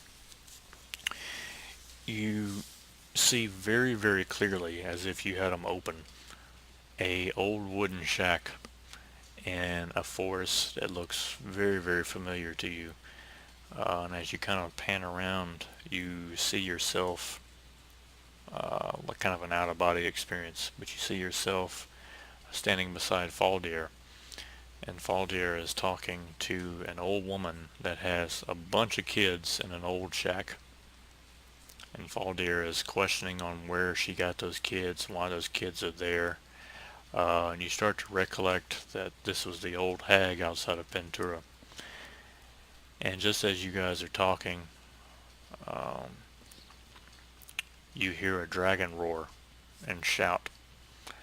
Um, you see your other versions of yourself look out, and you notice over the tree line there's a black dragon flying over the ocean, which will probably be somewhere over in this area in between Chavo and Ventura. And there, from that distance, you can see an explosion and the dragon swirl and crash into the water. And then you kind of come back to present day. That's when you wake up, and then you see Bertrand holding his head, and that's what I saw. Sorry, I cannot do more. Hmm. Now I remember.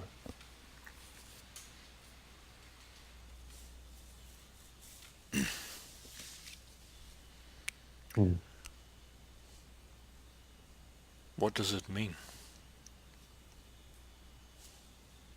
It means we're gonna kill him again. Well, that's good to hear. Whew. So he's trying to get his composure, and he's like, I'll be down shortly. I'll just stay here a bit and try to regain some of my energy back. Very well. Now I'm gonna get up and walk back towards the council room. Alright. Okay. So you make your way back down into the council. TJ, is there anything that you want to put forth? Any kind of notions or anything like that? Is TJ here? TJ, you probably got it on mute again. Okay, I guess not. I went to had to move my Xbox for my wife because unplugging and plugging stuff in is too complicated. Yeah, that's what mine says too. I'm like, really? You don't know how to unplug the HDMI cable and a power cord? I know. I mean, and it's not like there's a bunch of different cords. It's Yeah. 2 cords. And they even tell you like HDMI in and HDMI out. Not that hard. Yeah. Yeah, it's like I don't know. Okay, is there anything that you want to bring up in the council, TJ? Nothing that I know of. Did I miss anything that was important? Well, at this point, what did you hear about the vision that Nate had? I didn't get to that one. Okay. I didn't get that one because I remember him. The last thing was before I went in there to help her was he was going to try to get some of the visions out of Grandar. Okay, so you do notice on your way back down the steps that Arthnos is on his way up to see Karen Dolday or Nate. But you have made your way back down, and this will be a good opportunity for you to re-explain to TJ what you saw. All right. When Bertrand looked in Grundar's mind, he saw a past image of me and Ventura and the dragon being attacked by Grundar with the bomb and falling out of the sky. And it reminded me that this is the same dragon from long ago uh, that me and Elion managed to kill together.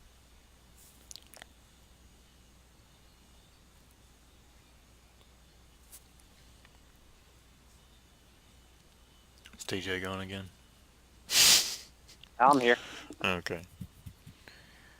Okay. So after he explains that to you, a short time after that, y'all hear some shouting going on upstairs. I'm gonna run up there. I'm gonna follow.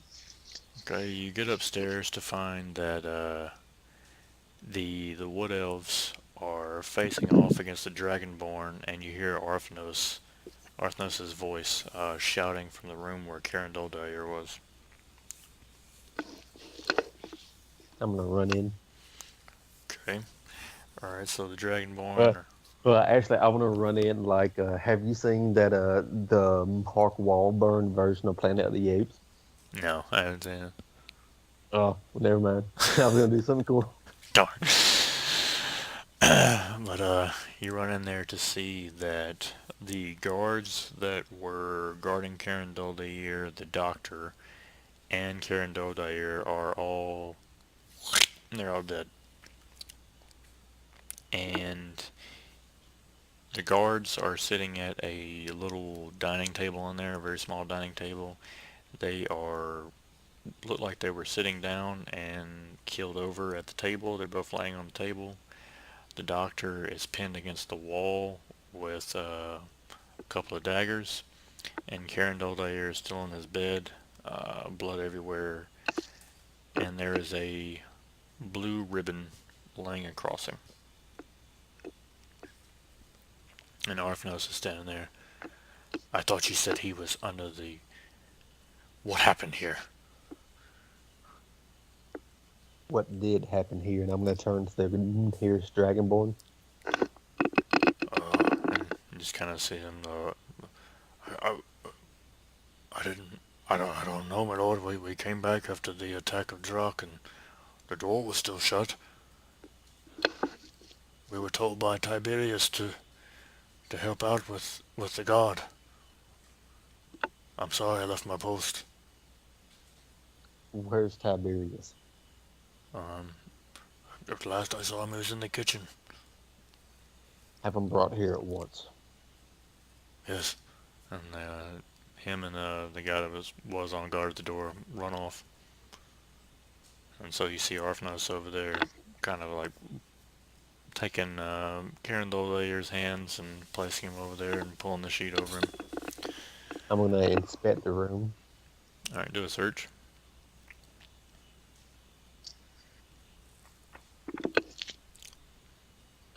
So 35. Ooh. All right. So pretty much all the stuff that I just said. You do notice that the daggers that are pinning the doctor against the wall they both have blue handles on them, like blue hilts. Um, the stab wounds are very, very precise, very, very professional looking. Um, the drinks that the guards were given look like they both contained some type of poison. The window that's in the room is left open, um, but there isn't any kind of signs of forced entry or anything like that. And that's like, and I think I did mention the blue ribbon that was laid across of Karen Doldair's body. It's just a small ribbon. Seems more like a memento type of thing. Mm.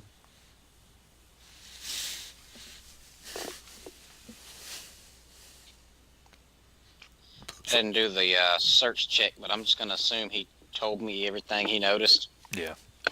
Yeah. So shortly, after you get done inspecting Tiberius, yes, my lord. Oh my God! He kind of sees what's happened. Do you know what happened here? No. Who had access to this room? Well, Could be almost anyone. Once I heard of the dragon attack, I came and got the guards and told them to go out there and help you, my lord.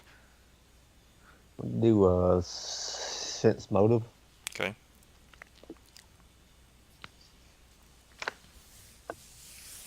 for 25. Yeah, you can tell that he's been very, very sincere, and he's very, very frightened and uneasy. Where's Lucian? Lucian is still in the infirmary. He's being treated by Valak this morning, my lord. Where's Krullock? Krolok was helping me in the kitchen. Have him brought here. Yes? So he runs off, and very, very quickly he brings Krolok. Oh, someone's had a good time here. Apparently so. He walks over and looks at the daggers. Blue. A high level. Well, aren't you the one talking about the colored assassins? Yes. And he goes over and looks at the ribbon. Blue is the second level of the fade.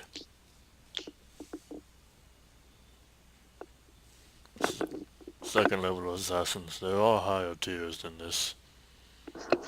But this one is very, very professional. Quite If good. there's higher tiers than this, I don't even want to think about what happens to the victims of the higher tiers.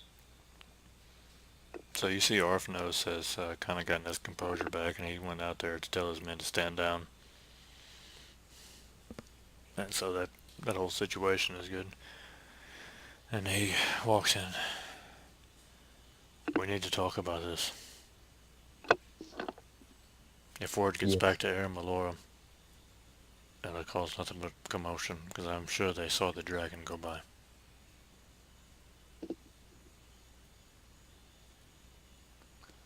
Apparently it was an assassin. I heard. A very, How do you- very good one. And Krolok is just admiring the work. I'm going to ask Arthnos, what do you know of the Assassin's Guild?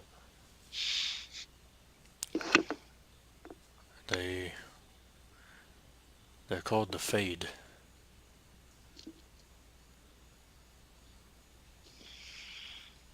They have many, many names. Some the Shadows. But they're mainly called the Fade. I have heard of Karen Dolday. I mentioned them before. But I'm Who sorry. would want him dead? Well, he's one of the richest on Shavo, probably many. But I do know that since his visions and dreams of the Void and Drak, I know Novlefem and Novial of Finn and Palfrey both grew weary and didn't always approve of his decisions. Hmm. Well, it could be a number of people. Where does the leadership of Aramalor stand? It's my understanding he had no heirs. True-born heirs, at least. No. That's why I don't want the word to go back to Aramalor just yet.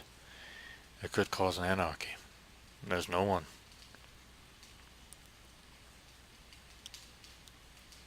What about you?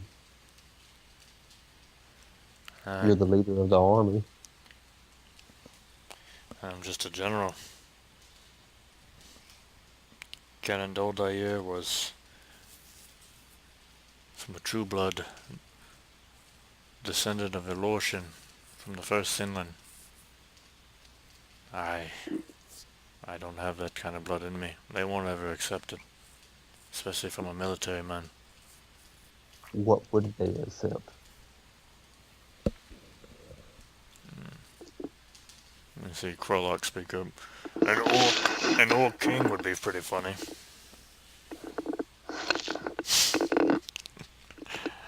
I just kind of stare at him like very sternly. Wrong time. Okay. And so as all this is going on, Valak is in the hallway and kind of seeing all this, and so is Bertrand. Hmm. Well, perhaps this should be discussed where we have less dead bodies. Agreed. So Valak asks you before we head to the council room, my lord, would you like them to be disposed of, be ready for burial? Yes. So he signals to Tiberius to get it all going, and they make their way back down to the council room. So Valak brings up to Arthnos about the bloodline. So, Thalion, if the bloodline is of the concern here, my understanding, and so was the understanding of Bertrand, is that you were born of the wolf. Yes. And Arthnos kind of looks up at him. I don't understand where this is going. He was born under the wolf. He is the bloodline of that of the Fenris, of the first wolfman of the Sinland.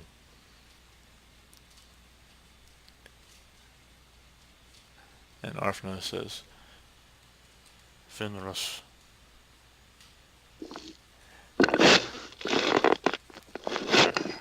So you are a descendant of Raphaeus. Yes. You have the bloodline of Elortian.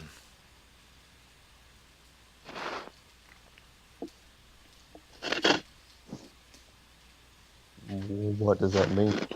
I like kind of turn to Valak as I say that. I am saying it is a possibility that if Arthnos was to say, or we could somehow get the people of Eram Malor to say that Kerendor Dael wanted his heir to be another descendant of Elortian, they may accept that. And we must do it fast before those of Palfrey and Finn find out what's going on. They I want to turn. may appoint another heir. I want to turn to Arthnos and ask if he would support that. From what I have seen of this kingdom and what you do for your people, I would definitely support it, and I believe my men would as well. They have seen you in battle. You're very strong. A good representation of the Sinland.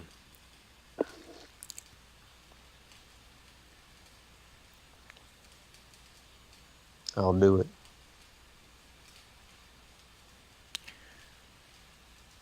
I think it is a wise decision, but I wouldn't be surprised if they're very weary at first, because we've had many rulers come to Sinfall, and they all seem to perish in our halls.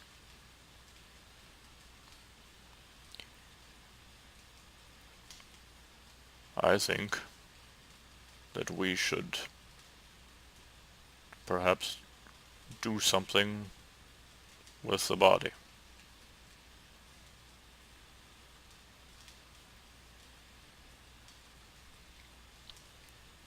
What do you have in mind? These evil things are not in my nature, unfortunately, but you see Garvis speak up, and he's like, I think what he's trying to say is we need to plant the body somewhere else. Hmm. I'm just saying, my lord. We've had the leader of Nevlum have her head bashed in right over there from the darkness. Now we have the leader of Eremalora killed upstairs. 2 leaders on one continent dead in our hall. Word will soon spread. True.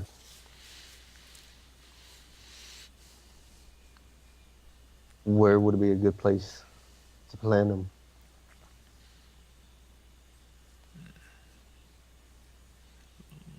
That I don't know, my lord. You seem to know these parts better than I. So you mean to tell me that 2 leaders have died in this place here? Who's saying that? The new guy, Jardine. Jarvis? Jardine. Oh, buddy. Yeah. Yes. Kind of looks over at Garvis and he takes another drink. Well, I think I'm done for the day.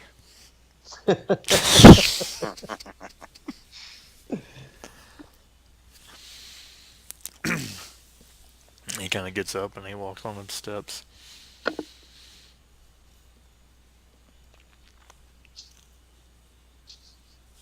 And Garvis notions to you, I'll make sure they start work. Thank you. And then he walks on the steps after he bows.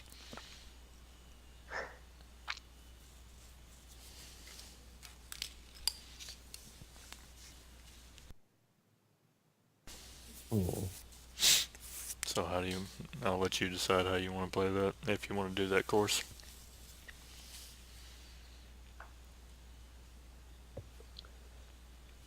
What if we say the dragon took him out?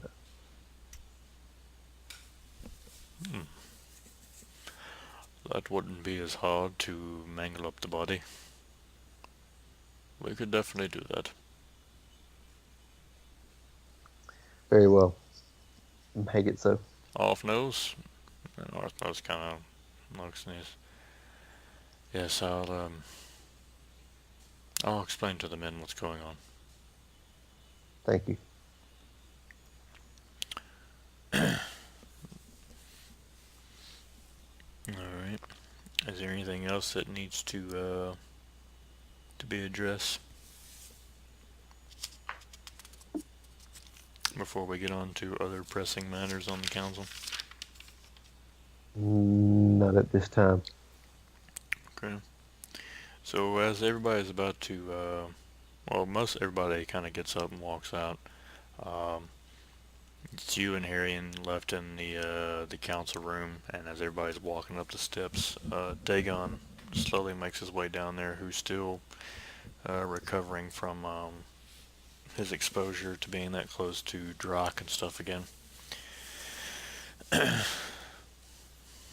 Madison, Harrion. There you go. I only got to briefly mention to you of the trials of Chunning. I wanted to further tell you what little I know about it. Very well. So I only can recall certain stories and legends, but I do know that the altar to Chunning is said to be in the ancient ruins on Mictoras. And then that's at one of the darkest, deepest dungeons there. You know how it always is. Of course. But according to an old legend, and you can ask Valak if what I can remember is correct, it said that, and I want to write this down. Yeah. In order for the portal to be opened, you must have 4 ogre teeth, a bundle of giant's hair. Ooh. Okay. 4 ogres. I can't spell. Teeth? Ogres' teeth. Alright. A bundle of giant's hair. 2 cyclops eyes.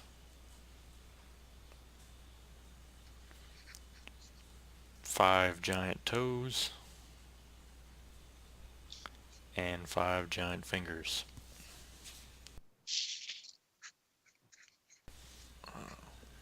And after that, it's It's unclear to me what you must do, but I do know that that has to be at the altar. As a blessing to Chunning to open up the portal to start the trial. Well, I can tell you I have a few of those things already.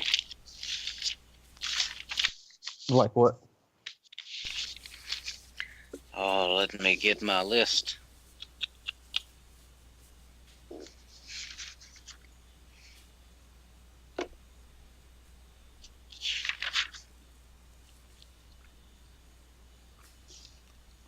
Oh, well, you're finding that. I'm gonna run to the bathroom. Alright.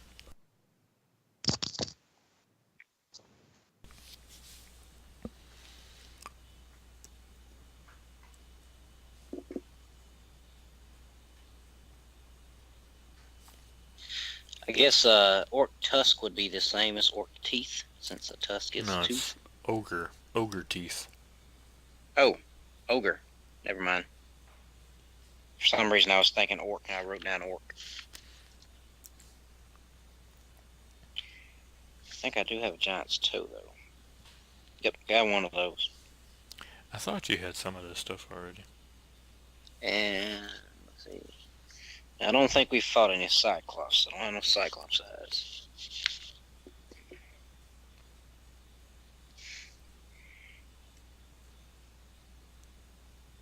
Okay, that's all I have. So one giant's toe. One giant's toe. Yeah, that's it. Well. There was something funny. It was a little, like a little parody of Elder Scrolls. And it was Skyrim, and he's like, it's like for the point of view from the giant, he's like waking up from a nap, and the Dragonborn's standing there. He's like, hey there, big guy. Okay. Got your toe, and then grabs his toe, and then it just cuts to him flying straight up in the air like it did in the early days before they updated anything. And it goes and does a couple of more things, makes a couple more jokes, and it comes back to the same things. Like, it's a giant waking up again. The Dragonborn standing there, but now he's got like big badass armor and a huge war axe across his back. Like, hey there, big guy. Got your toe. And he just grabs his toe, like breaks it off. Yeah, crap. And the giant starts screaming. Alright, you want to inform Nate Dogg what you got? I have a grand total. Oh, is he already back? I think Yep. so. Yeah. Okay. I have a grand total of one giant's toe. Better than what you had. That's good. So And as boy, does it stink. yeah, as he's telling you that you hear yet another, well, not really a scream, but just a bunch of commotion going on from upstairs again. Damn it! What now? My thoughts exactly. So you go over to see a bunch of the Dragonborn are surrounding the room of good old Vanathan. And as you run into the room, you notice that he is coughing uncontrollably, a lot of blood coming from the mouth, and you see something spit out from his mouth, land on the floor, and is growing very, very rapidly into a elithid. It looks like it's growing, but it doesn't look like it's conscious yet. It looks like as soon as he spit it up, he went back, was knocked out, and this thing is growing into a full-grown thing very, very rapidly before your eyes. And you see the Dragonborn standing there. Russ Valoom, they all got their swords. Darian, what's your order? Wait. So you see it grow completely up into a full-grown elithid, unconscious, squid face and all. But both are unconscious. Vanathan's covered in blood from his mouth. Still alive. He wants to tie him up. Yes. Carefully. Okay, so they What the is that? They pick up this squid face guy, put him on another bed, and they just tie the hell out of this guy. So let me see how good. Okay, they tied him up. I just rolled for a rope check. Yeah, they tied him up. You can see some pretty terrible looking knots.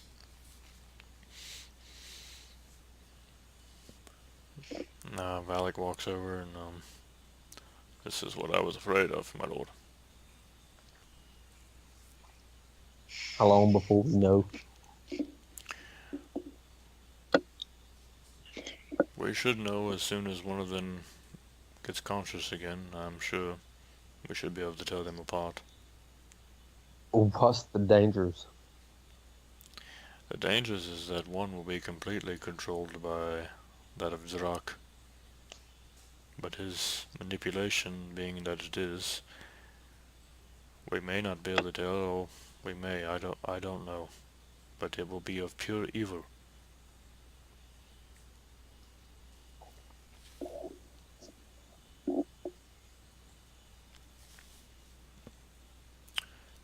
But both will be just as powerful as the other.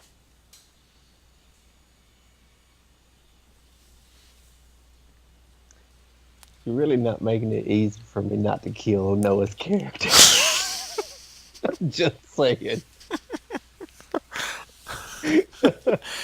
Yeah, poor Noah. He's not even watching either, but he'll see the recording. Like you're really not. Like any other time. Thalian would have Oh killed man. him. Yep.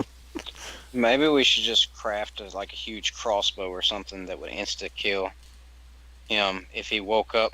Just have a dragonborn stand there, and like if he wakes up, starts talking crazy, just cut the rope, fire the bolt right into his chest.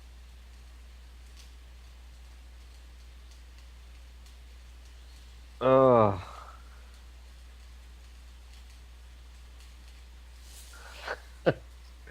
Crap, that sucks. That's one way we could do it. Mm. Mm. Thalian really wants to kill him. Well, I'm laying it out. I could take the chance and wait,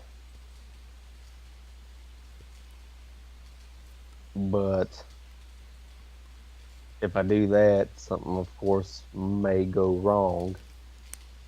If if Drac has control of the Illithid, then that's another mind flayer we have to worry about. If he has control of Vanathan's body, then that gives him command of Lake Vodney and Vanathan, of course, which the real Vanathan would have control of an Illithid's body, but then that would give Drac control of a werebear with an army behind his back. So, And if you given the kill him now, that will be another dead king in our court. true, But there is an army, like you said.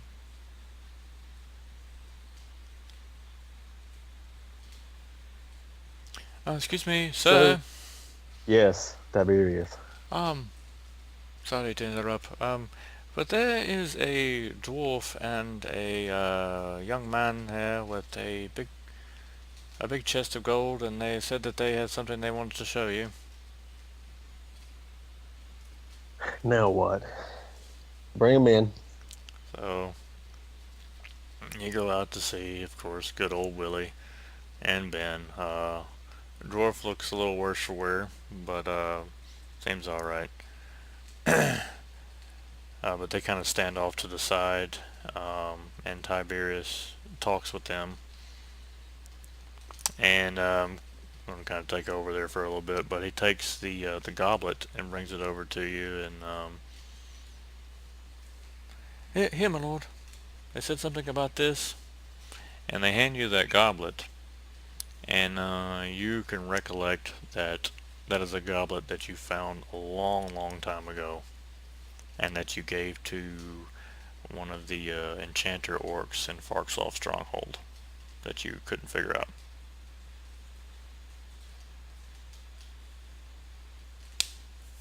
I don't know if you remember that or not. You found it in that. No, I don't.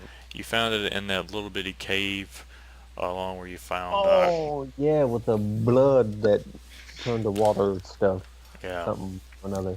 yeah. It was in that cave by Khan Ra. Yeah. And remind me what it did.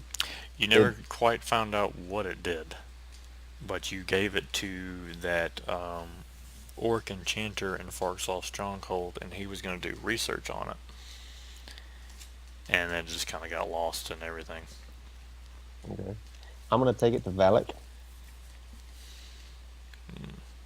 Why? How on earth did you come at this? It was in a cave under a snake pit way back then. So he kind of looks over some of the encryptions of it now. Yes, this is the goblet of Salakel, the god of the underworld. It is, and he kind of looks at more of the inscriptions. It is said to be the same goblet that he drained his blood in and gave to Hanea to bring her back to life, turning her into the first vampire.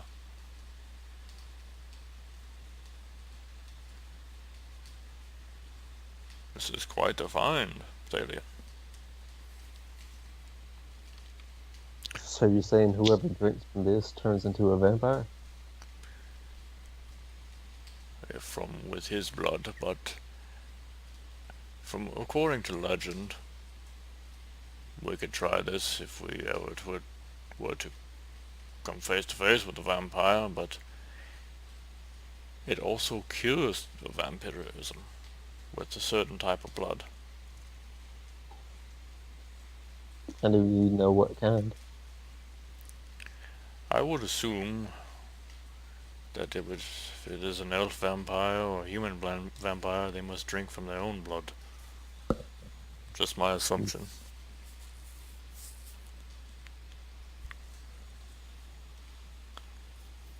The Slations might find a huge use for this.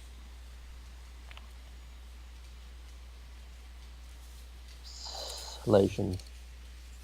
Vampire slayers. Hmm.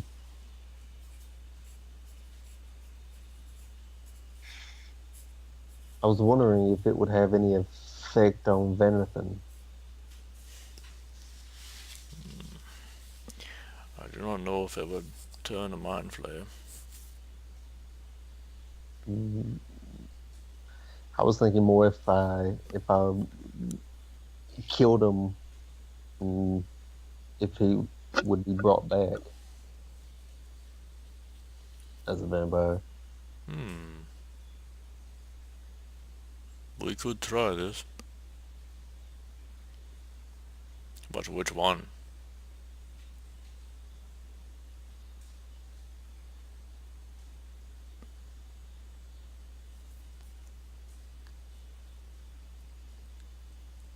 Noah's gonna be so mad.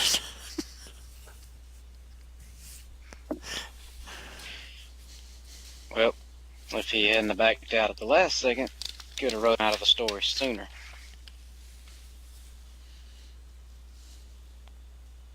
All right, so whichever one we kill and have and give the goblet will come back as a vampire.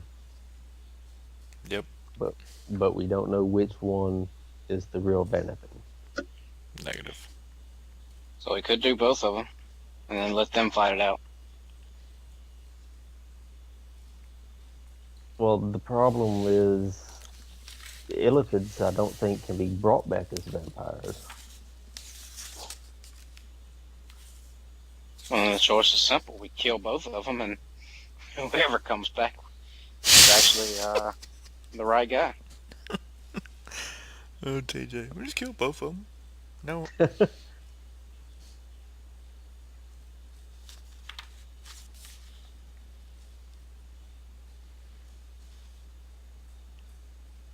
I mean, it's thought.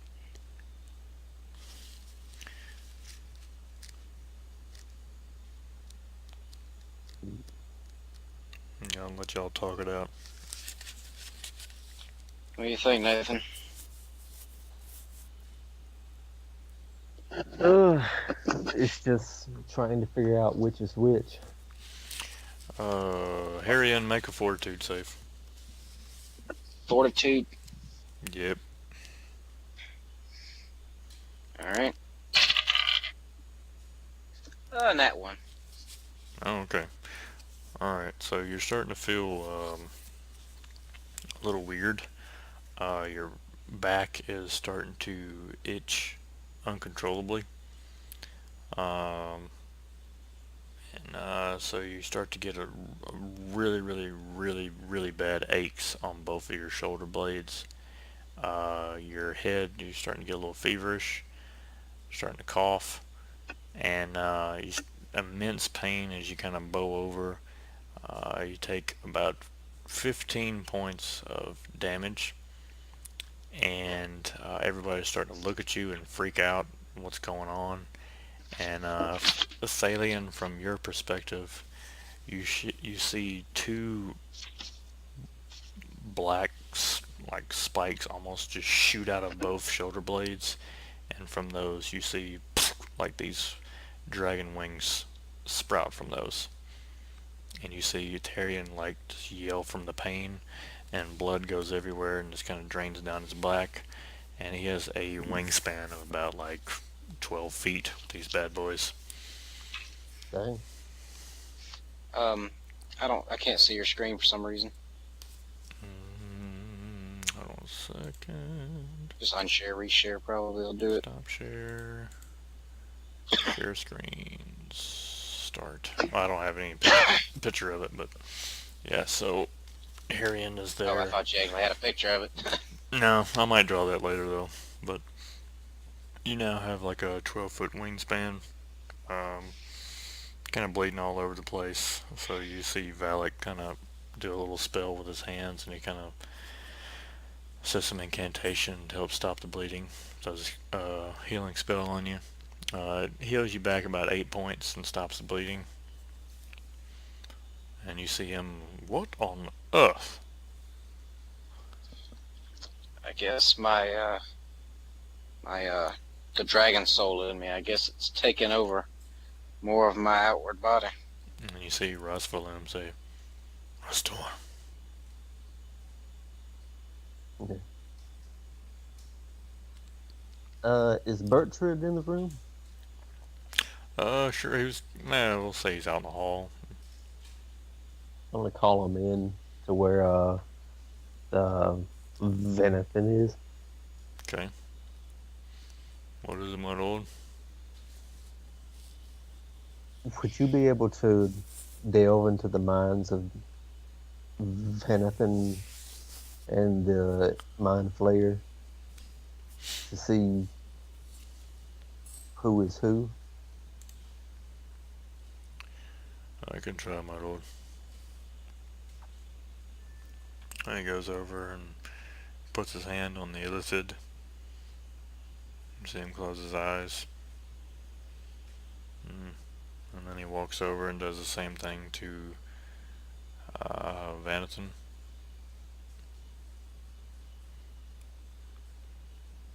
And then after a few minutes, he kind of goes back and sits down and asks for Tiberius something to drink, and Tiberius brings him some water.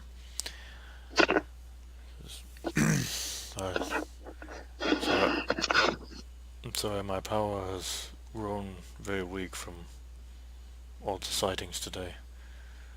But the illithid is showing a vision of, it seems to be Vanaton's past, of a battle out on the road north of here. A battle with the dwarf and fighting some mist. And in Vanaton's vision, I see that of Ashura and, I mean, not Ashura, well, that's another character, of Afrin. And I was spending time with her. And the other? Oh, no, that was the first one. You talking about the illithid, or? The illithid vision was him fighting a battle with the darkness out on the north part of out of the road outside of Sinfall. And then Vanathan's vision was thoughts of Afrin and things like that.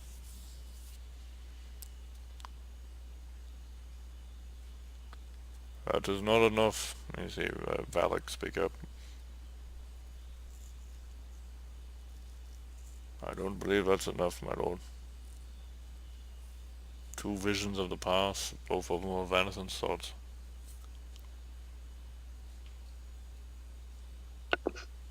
Could they both be Venison?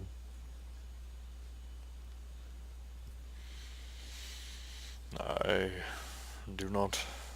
I've never heard of a spell of that much power, but I wouldn't rule it out for someone with the extinct knowledge that Drak has.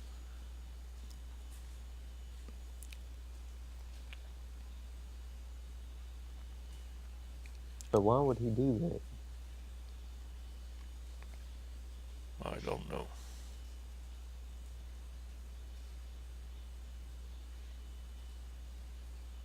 And Rasvalim speaks up. Sire, I think we should take out the Blue Elf. Why? If he does have an army come against him, I mean, that's just more people we have to worry about.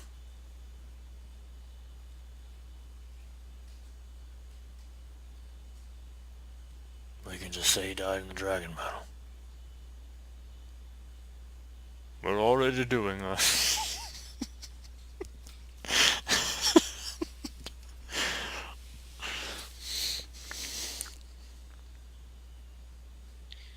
We can't just lie to the people. They deserve to know the truth. You said we were going to say that he was killed during the dragon battle.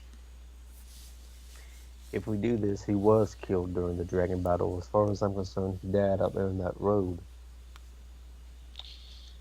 Very true. I guess you're right. But sometimes I feel like lying to the people can go too far.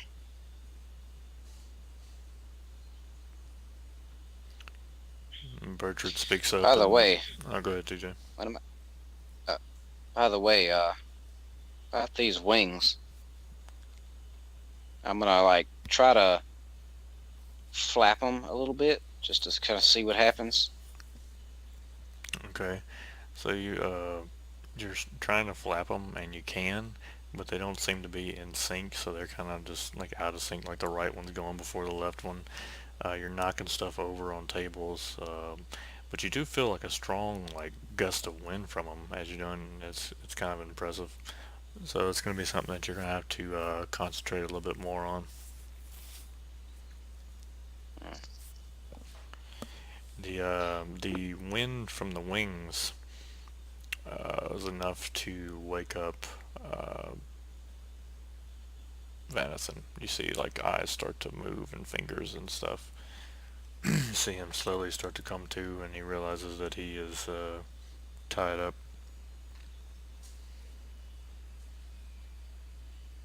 Venison? Talk to us. What's going on? He got knocked out. No. You got knocked off out. I'm tied up. Why? He wasn't Venison. sure. Hey, Vanathan, check out my wings. Nice. You're a dick. What do you remember?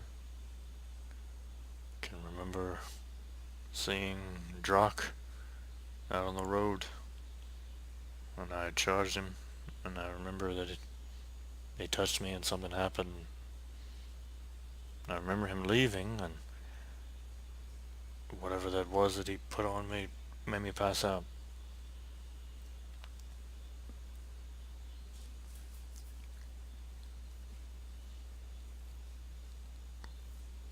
My lord, the Illithid is awakening.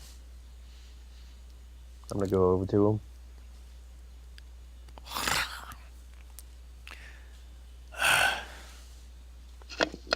Where am I? Here in the castle. What happened? You got knocked out. What do you remember? And he basically just repeats what the other one said.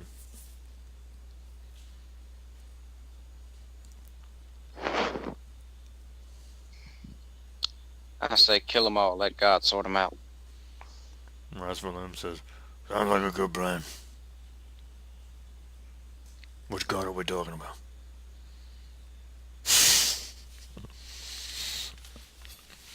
Venison? Meat venison. Let's see what their reaction is.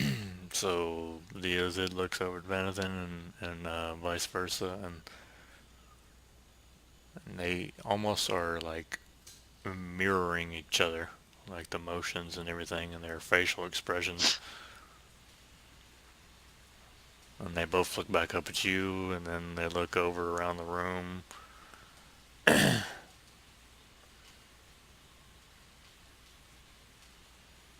just very, very much in shock. And they both say at the same time, "What happened?"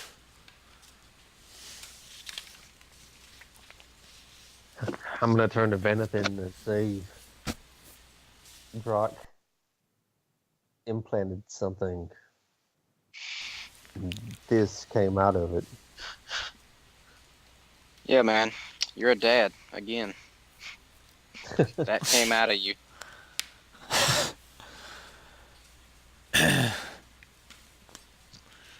Another clone, and they both say at the same time.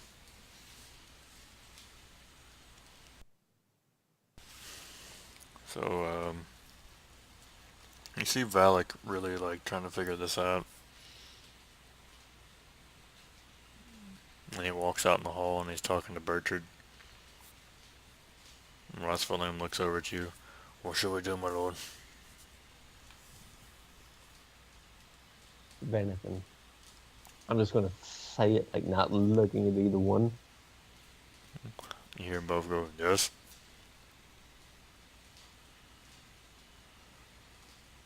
One of you is under the control of Drock.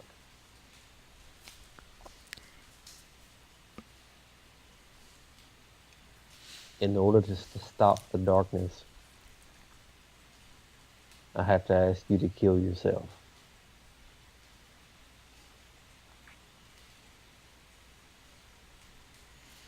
You see them both look at each other.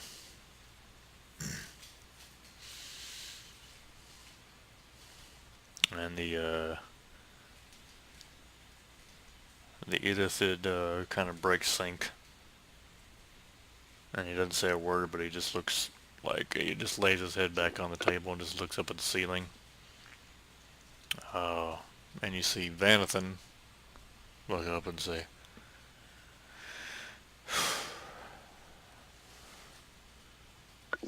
"I would like to see Afrin first."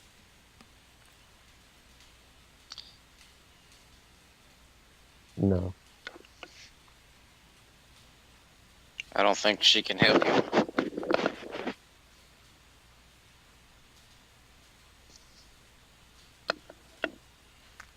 And Illithid is just sitting over there not saying a word.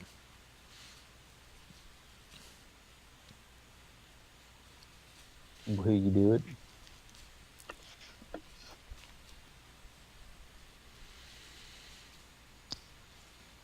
If it will save Sinful and my friends, I will do it, but I don't know how I can in this bed.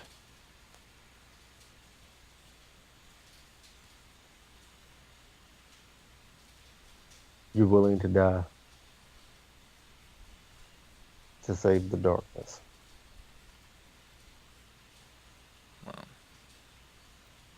Not to save the darkness, but to Or stop it. yeah, that's what I meant. Yeah.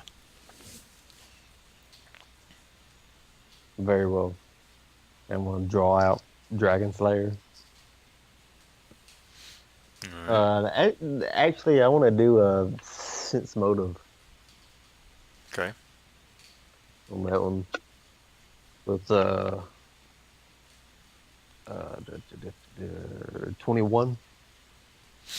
Okay, you get the feeling that parts of what he said, like him wanting to see Afrin, was very, very true. But when he started talking about like he would off himself to save the party, you're not really getting 100% sincerity with that. Hmm. I'm gonna like raise Dragon Slayer up above him Okay. and ask, "Are you ready?" And he kind of closes his eyes, and as you raise it on up, you see the Illithid go, "Stop!" Why? And I don't even look back at him If that is one of another me, why can't I kill him? because you're next.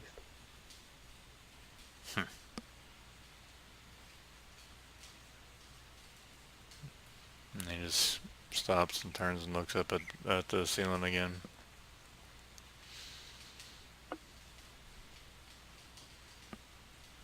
And you hear Well, Valak, the alien, yes, out from out in the hall. A moment, please. I'm gonna step out, but make sure that the Dragonborn and Rascalum go in to keep an eye on them, like crossbows pointed at them and everything. Okay. So Valak and Bergert are there. Have you perhaps tried tricking, questioning him? Drock is a mind flayer and can look into minds, but perhaps there's other things that you can quiz the real Vanithid on that he may know. Like what? If they both have Veneth's memories, he would know whatever I asked him. When I looked into their minds, they have some memories, but they're not all the same. Two Hmm. different visions. One of Afra and one of the battle outside. Yes. Drock can read minds, but perhaps there's certain things that only Vanathan would know that you or Hellion would know. We'll see. Turn to walk back in the room. Alright. So they both, Rosvalim has crossbow pointed. They're back in sync, my lord. Vanathan, They both look, yes? where did you meet me?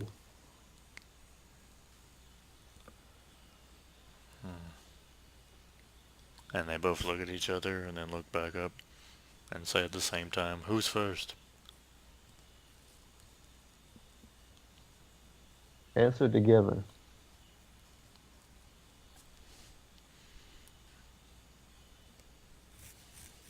Even I am having trouble remember that. And I'm going to say this, thinking that is true, but they both say sinful at the same time. Brought together by Melvo. Pretty sure that's right. I believe it was sinful, right? Isn't that where y'all met? Yeah, it's where we travel back in time. Yeah.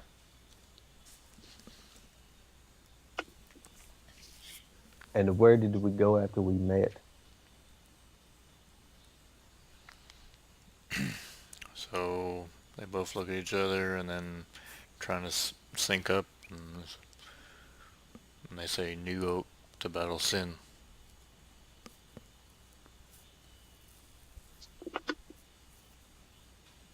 Who killed Sin?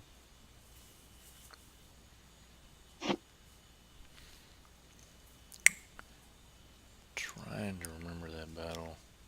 I believe it was.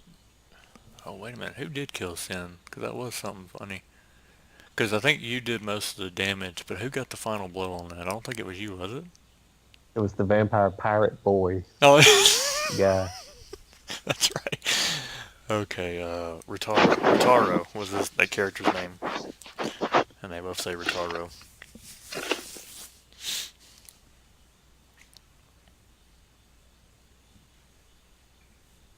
And what happened to him? Ritaro? Yes. Ritaro never showed up to play ever again, so he got killed off. Actually, I really don't remember what happened to Ritaro. I think he got left back in time. Pretty much, yeah, sort of like a few of the other characters, so yeah. Alright, so we'll just say he got left in New Oak.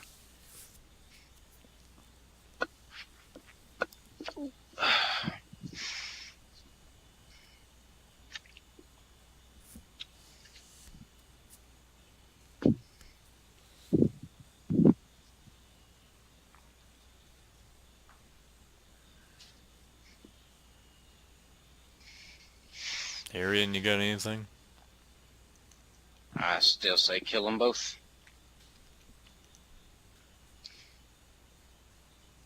If anything, Vanathan deserves it.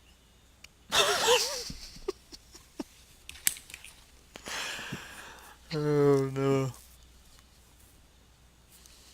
Name your original companions. Okay, so both of them look at each other again, same time, they go, I'm trying to remember all of them too. Give me a second. Gerwald, Dorant, Fenrir, Nevion.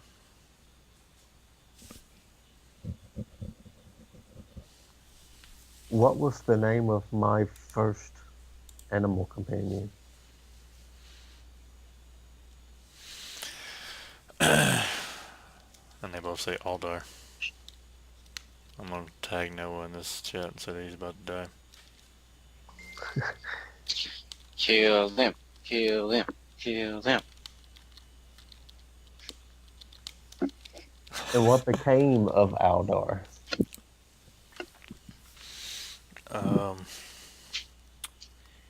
The Illithid looks at you and says, "Which time?" And Vanathan on the table says that Aldar died.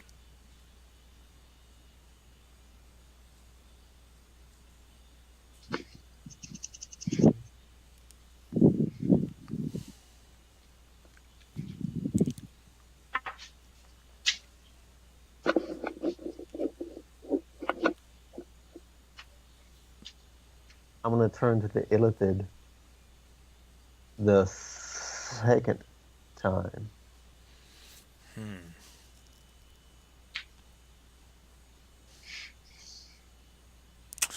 Even I'm trying to remember the second time. The first time I remember he died was even when Cody was still playing, and it was right after one of the battles with his bone dude that came back to life, or something like that. The second time he died,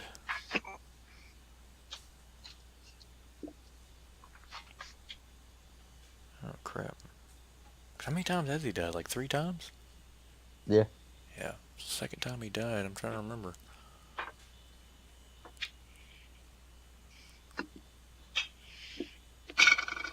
I know if I look at my notes, I'll probably find it, but I don't know. You might have to help me out with that one, Nate. What was the second time? Uh,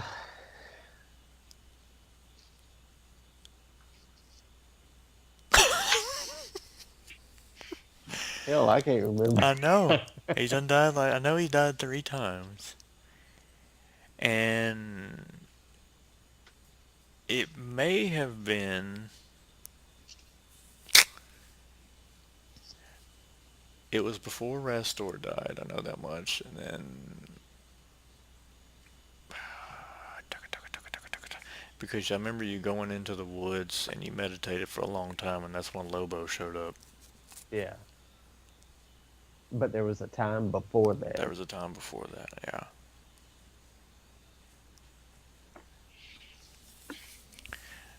Alright, we're just going to say that, to move it on, we'll just say that he guessed it right, but I'm going to keep thinking on that, and I'll probably think of it, like, at 5 in the morning, and I'll probably text you back. Yeah. Because I'm sure I got it You're in my gonna be notes laying there here. sound asleep, and then, oh yeah. Yeah. Where's Aldar now? You asking the illithid? I'm asking both of them. And they both say,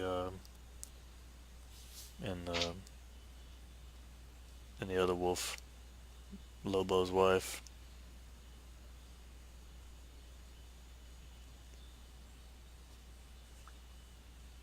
How many pups?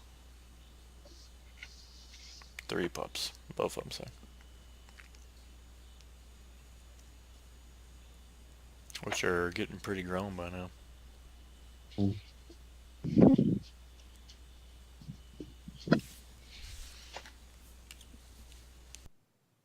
How many months did it take you to bring Afrin back to life? I think that was one of those things that I told no one and I didn't write down. That's a good one.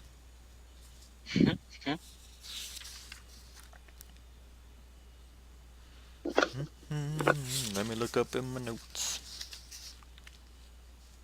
Asking some good questions.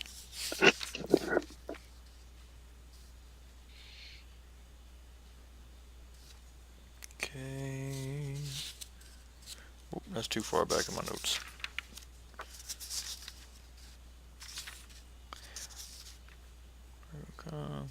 Okay. We'll say... Oh, that's not far enough.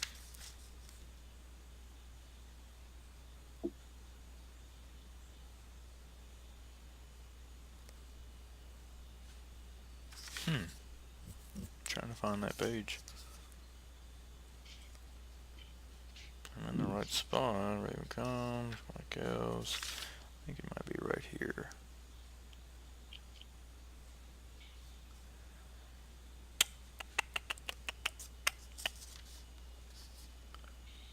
Oh, down. No, I think it was just one of those things that I made up on the spot. I got it written down that she is resurrected, but I didn't write down how long it took. But I'm gonna say... I thought I said years, maybe, or maybe, no, okay, nope. 3 months. Mm-hmm. So both of them said at the same time. Sorry. I thought it might have been just one of those things. I probably did just make it up on the spot, but I wrote it down as a note. Okay.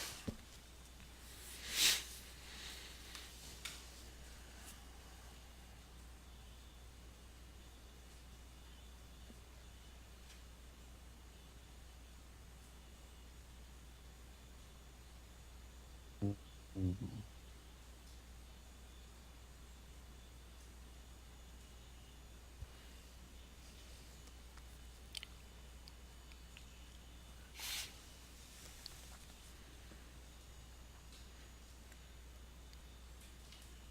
And Tiberius walks in. Duh. Tiberius walks in and, excuse me, my lord. It's getting What? rather late. They're all ready for the pyre. I know you're really busy here. Hey, Venison. Hello. Oh, Squid Boy. What's going on here? I'll let you know later. Oh, well, okay. Venison, make sure you don't lose that thing there. And something's poking out of your boot there. You might want to... I know you're kind of tied up now. Adios, my lord.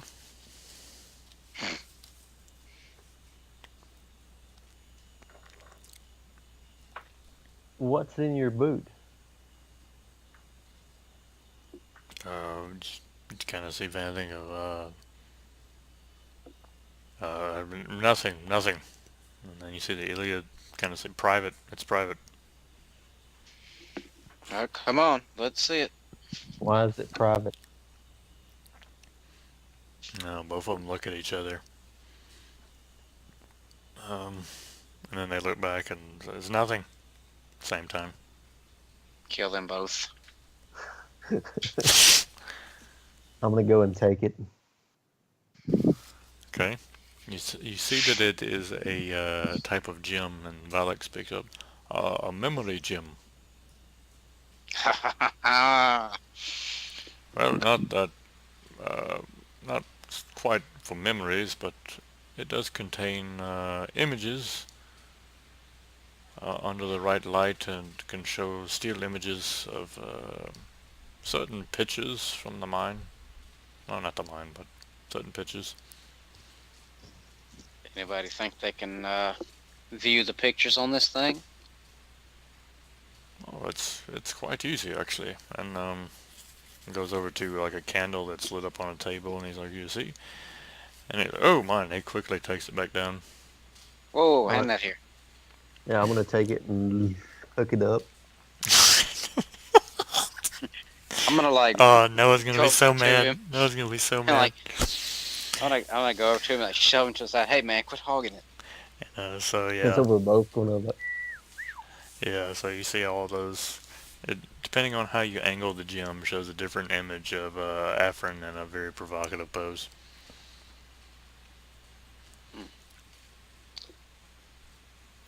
Gonna sit here and look at this for a little bit.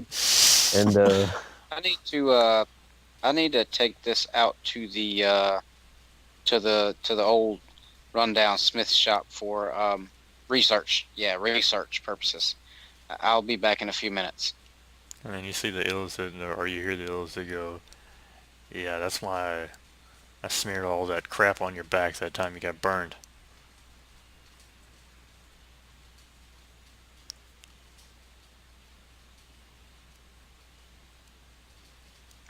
What a douche. tell me, the first time you changed into your werebear form, how did you end up? I say to both of them. Well, Vanathan on the table says, "Well, I mean, my clothes were gone," and the illithid kind of looks around nervously. Uh, and then he doesn't really answer. Go on. Well, I mean, the same thing. I lost my clothes. And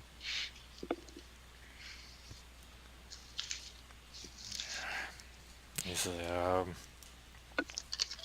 I'd rather not say. go on. I don't know, something happened, and I started liking the little one.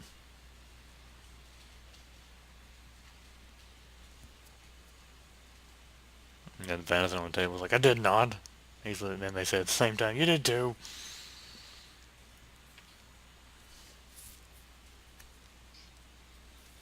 Hold up. So Jonathan says I did not, and they both say you did too. Yeah.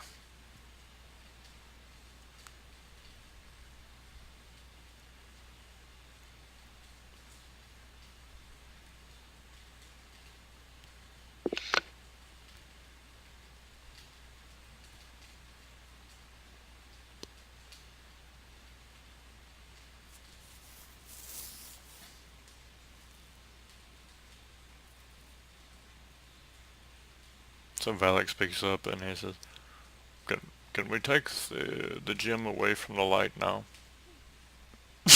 Oh, sorry.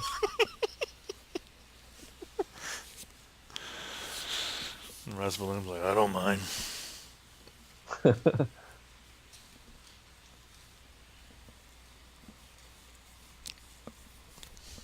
How many children does Afrin have?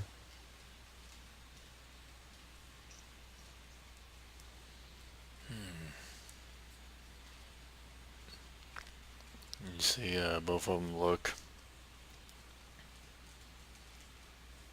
And then The illithid looks and looks around and he's none. And then Vanathan on the table was just kind of confused.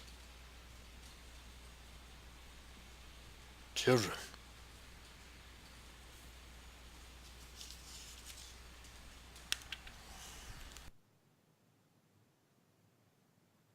Yeah.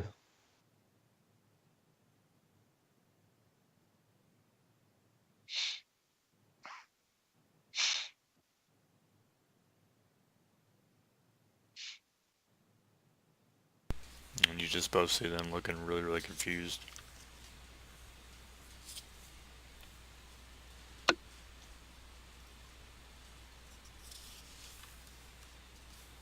How many children do I have?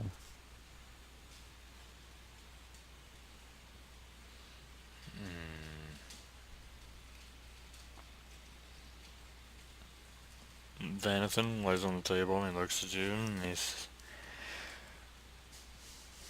like, speaking about wolves. No.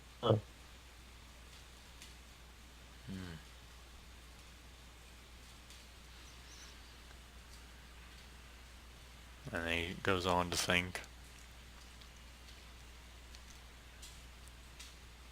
And then the illithid kind of turns and he says, you have one.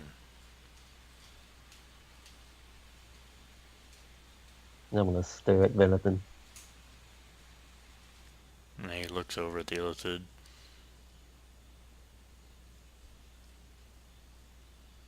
If you don't count the wolves, then I don't know what you're talking about.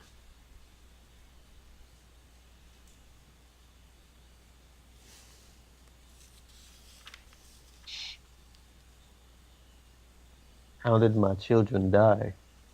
I say to both of them. Or I say, yeah. Or how did my child die?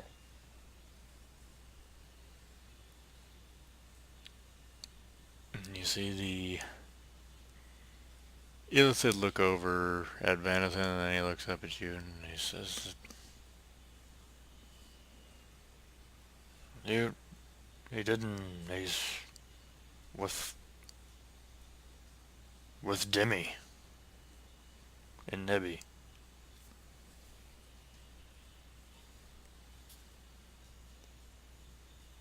And you see Venison kind of look. He's just watching intently over at the illithid. And what is his name?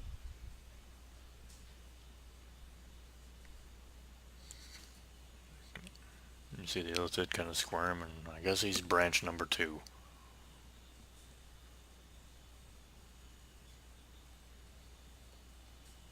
And I'm gonna turn to Venathan.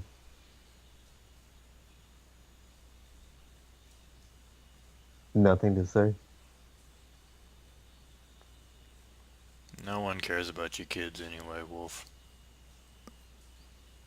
And then I'm gonna kill him.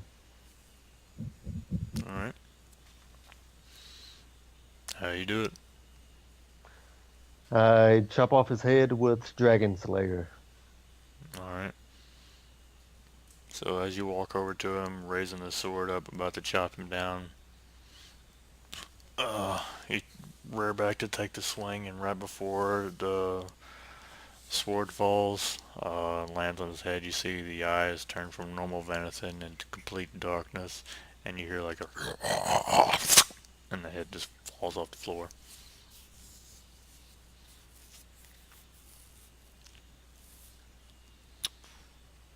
So you see Rosvalim say, you want to kill the other one, just make sure. I told you from the get-go, kill them both. No, that one is Venathan. He deserves it.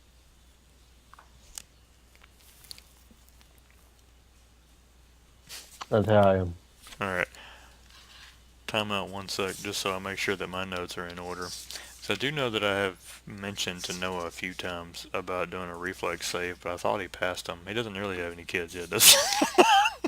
Or have I mentioned that one? No, Okay, good. no, he did.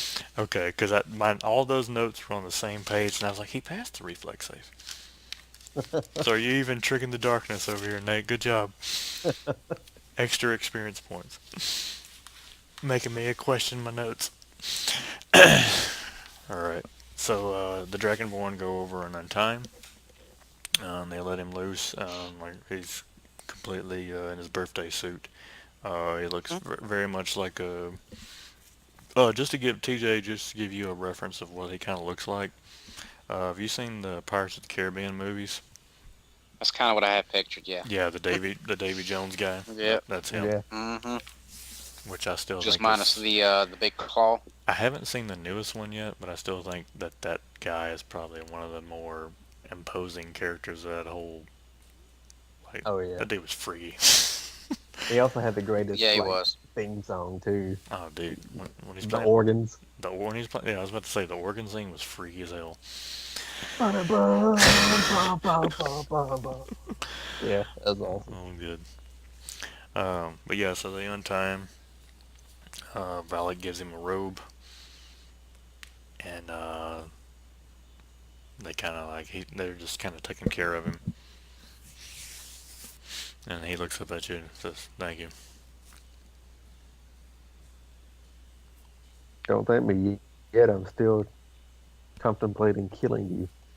I'm gonna turn and walk out the All right, room. all right.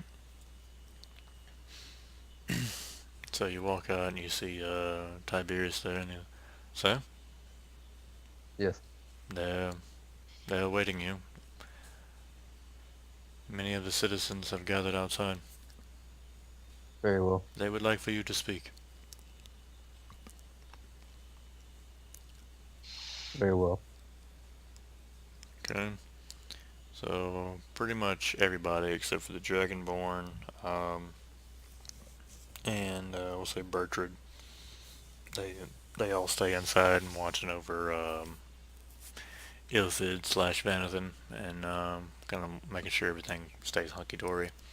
But you go outside to see like a small candlelight vigil for a good old friend, and they have like a an elevated steps like set up outside, and you kind of see the pyre set off. Everything is outside the wall, just so there's there's no damage inside the city. And so you see most of everybody in the town is out there to pay respect to somebody who has provided some security to the city, whether he was knowing of it or not. And so Tiberius says, they're waiting you to say some kind words before it all starts. Who's lighting the fuse? Um, I was just gonna have Bob do it, but if you'd like to do it, you can. No, Bob's fine. Okay. All right, I'm gonna get up in front of everyone, Okay. and I'm gonna gesture for Bob to light the fuse. Okay. So the fuse, it's pretty long. It starts from like where the little, not the podium, but basically where you're standing is, and then kind of. So you have like a minute or so before it actually makes it to the pyre and kind of goes off, and it's away from everybody, so they're safe. So he lights it.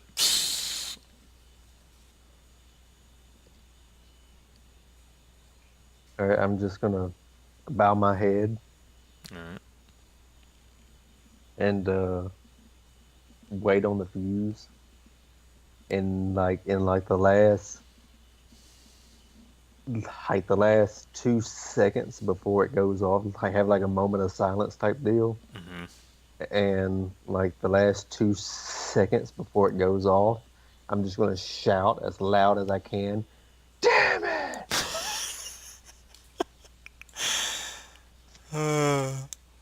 So then you're like a big explosion, but it's not harmful. It's just and like all these fireworks are going off, and everybody just gets to look up and look at the fireworks one last time. And everybody kind of very softly says, "Damn it!" just in awe of, of the fireworks. And that's what we're in tonight. Awesome sauce. Yep. Pew pew pew. Pew pew pew pew pew pew. Old Grindar. And I should have drank coffee because I was about falling asleep earlier. I know, I kept asking you But for then your if opinion. I drank coffee, I wouldn't have been able to go to sleep. Sleep is for the weak, It's man. like- Sleep is for the weak. I'm gonna give Nate Dogg an extra 1,000 experience points for making me think that Venison already had a kid. I'm like, man, I know I gave him that one, but he killed that one. Yeah. Or the darkness did. And I'm really gonna go back through my notes and find out how Aldar died the second time. Aldar died. Because I was like, man, how did he die? Because I know there was one time where he got captured and you went out looking for him for a long time. Yeah. By a bunch of pirates or something, and then I don't know. I think I will end the stream there, though. I do need to do that.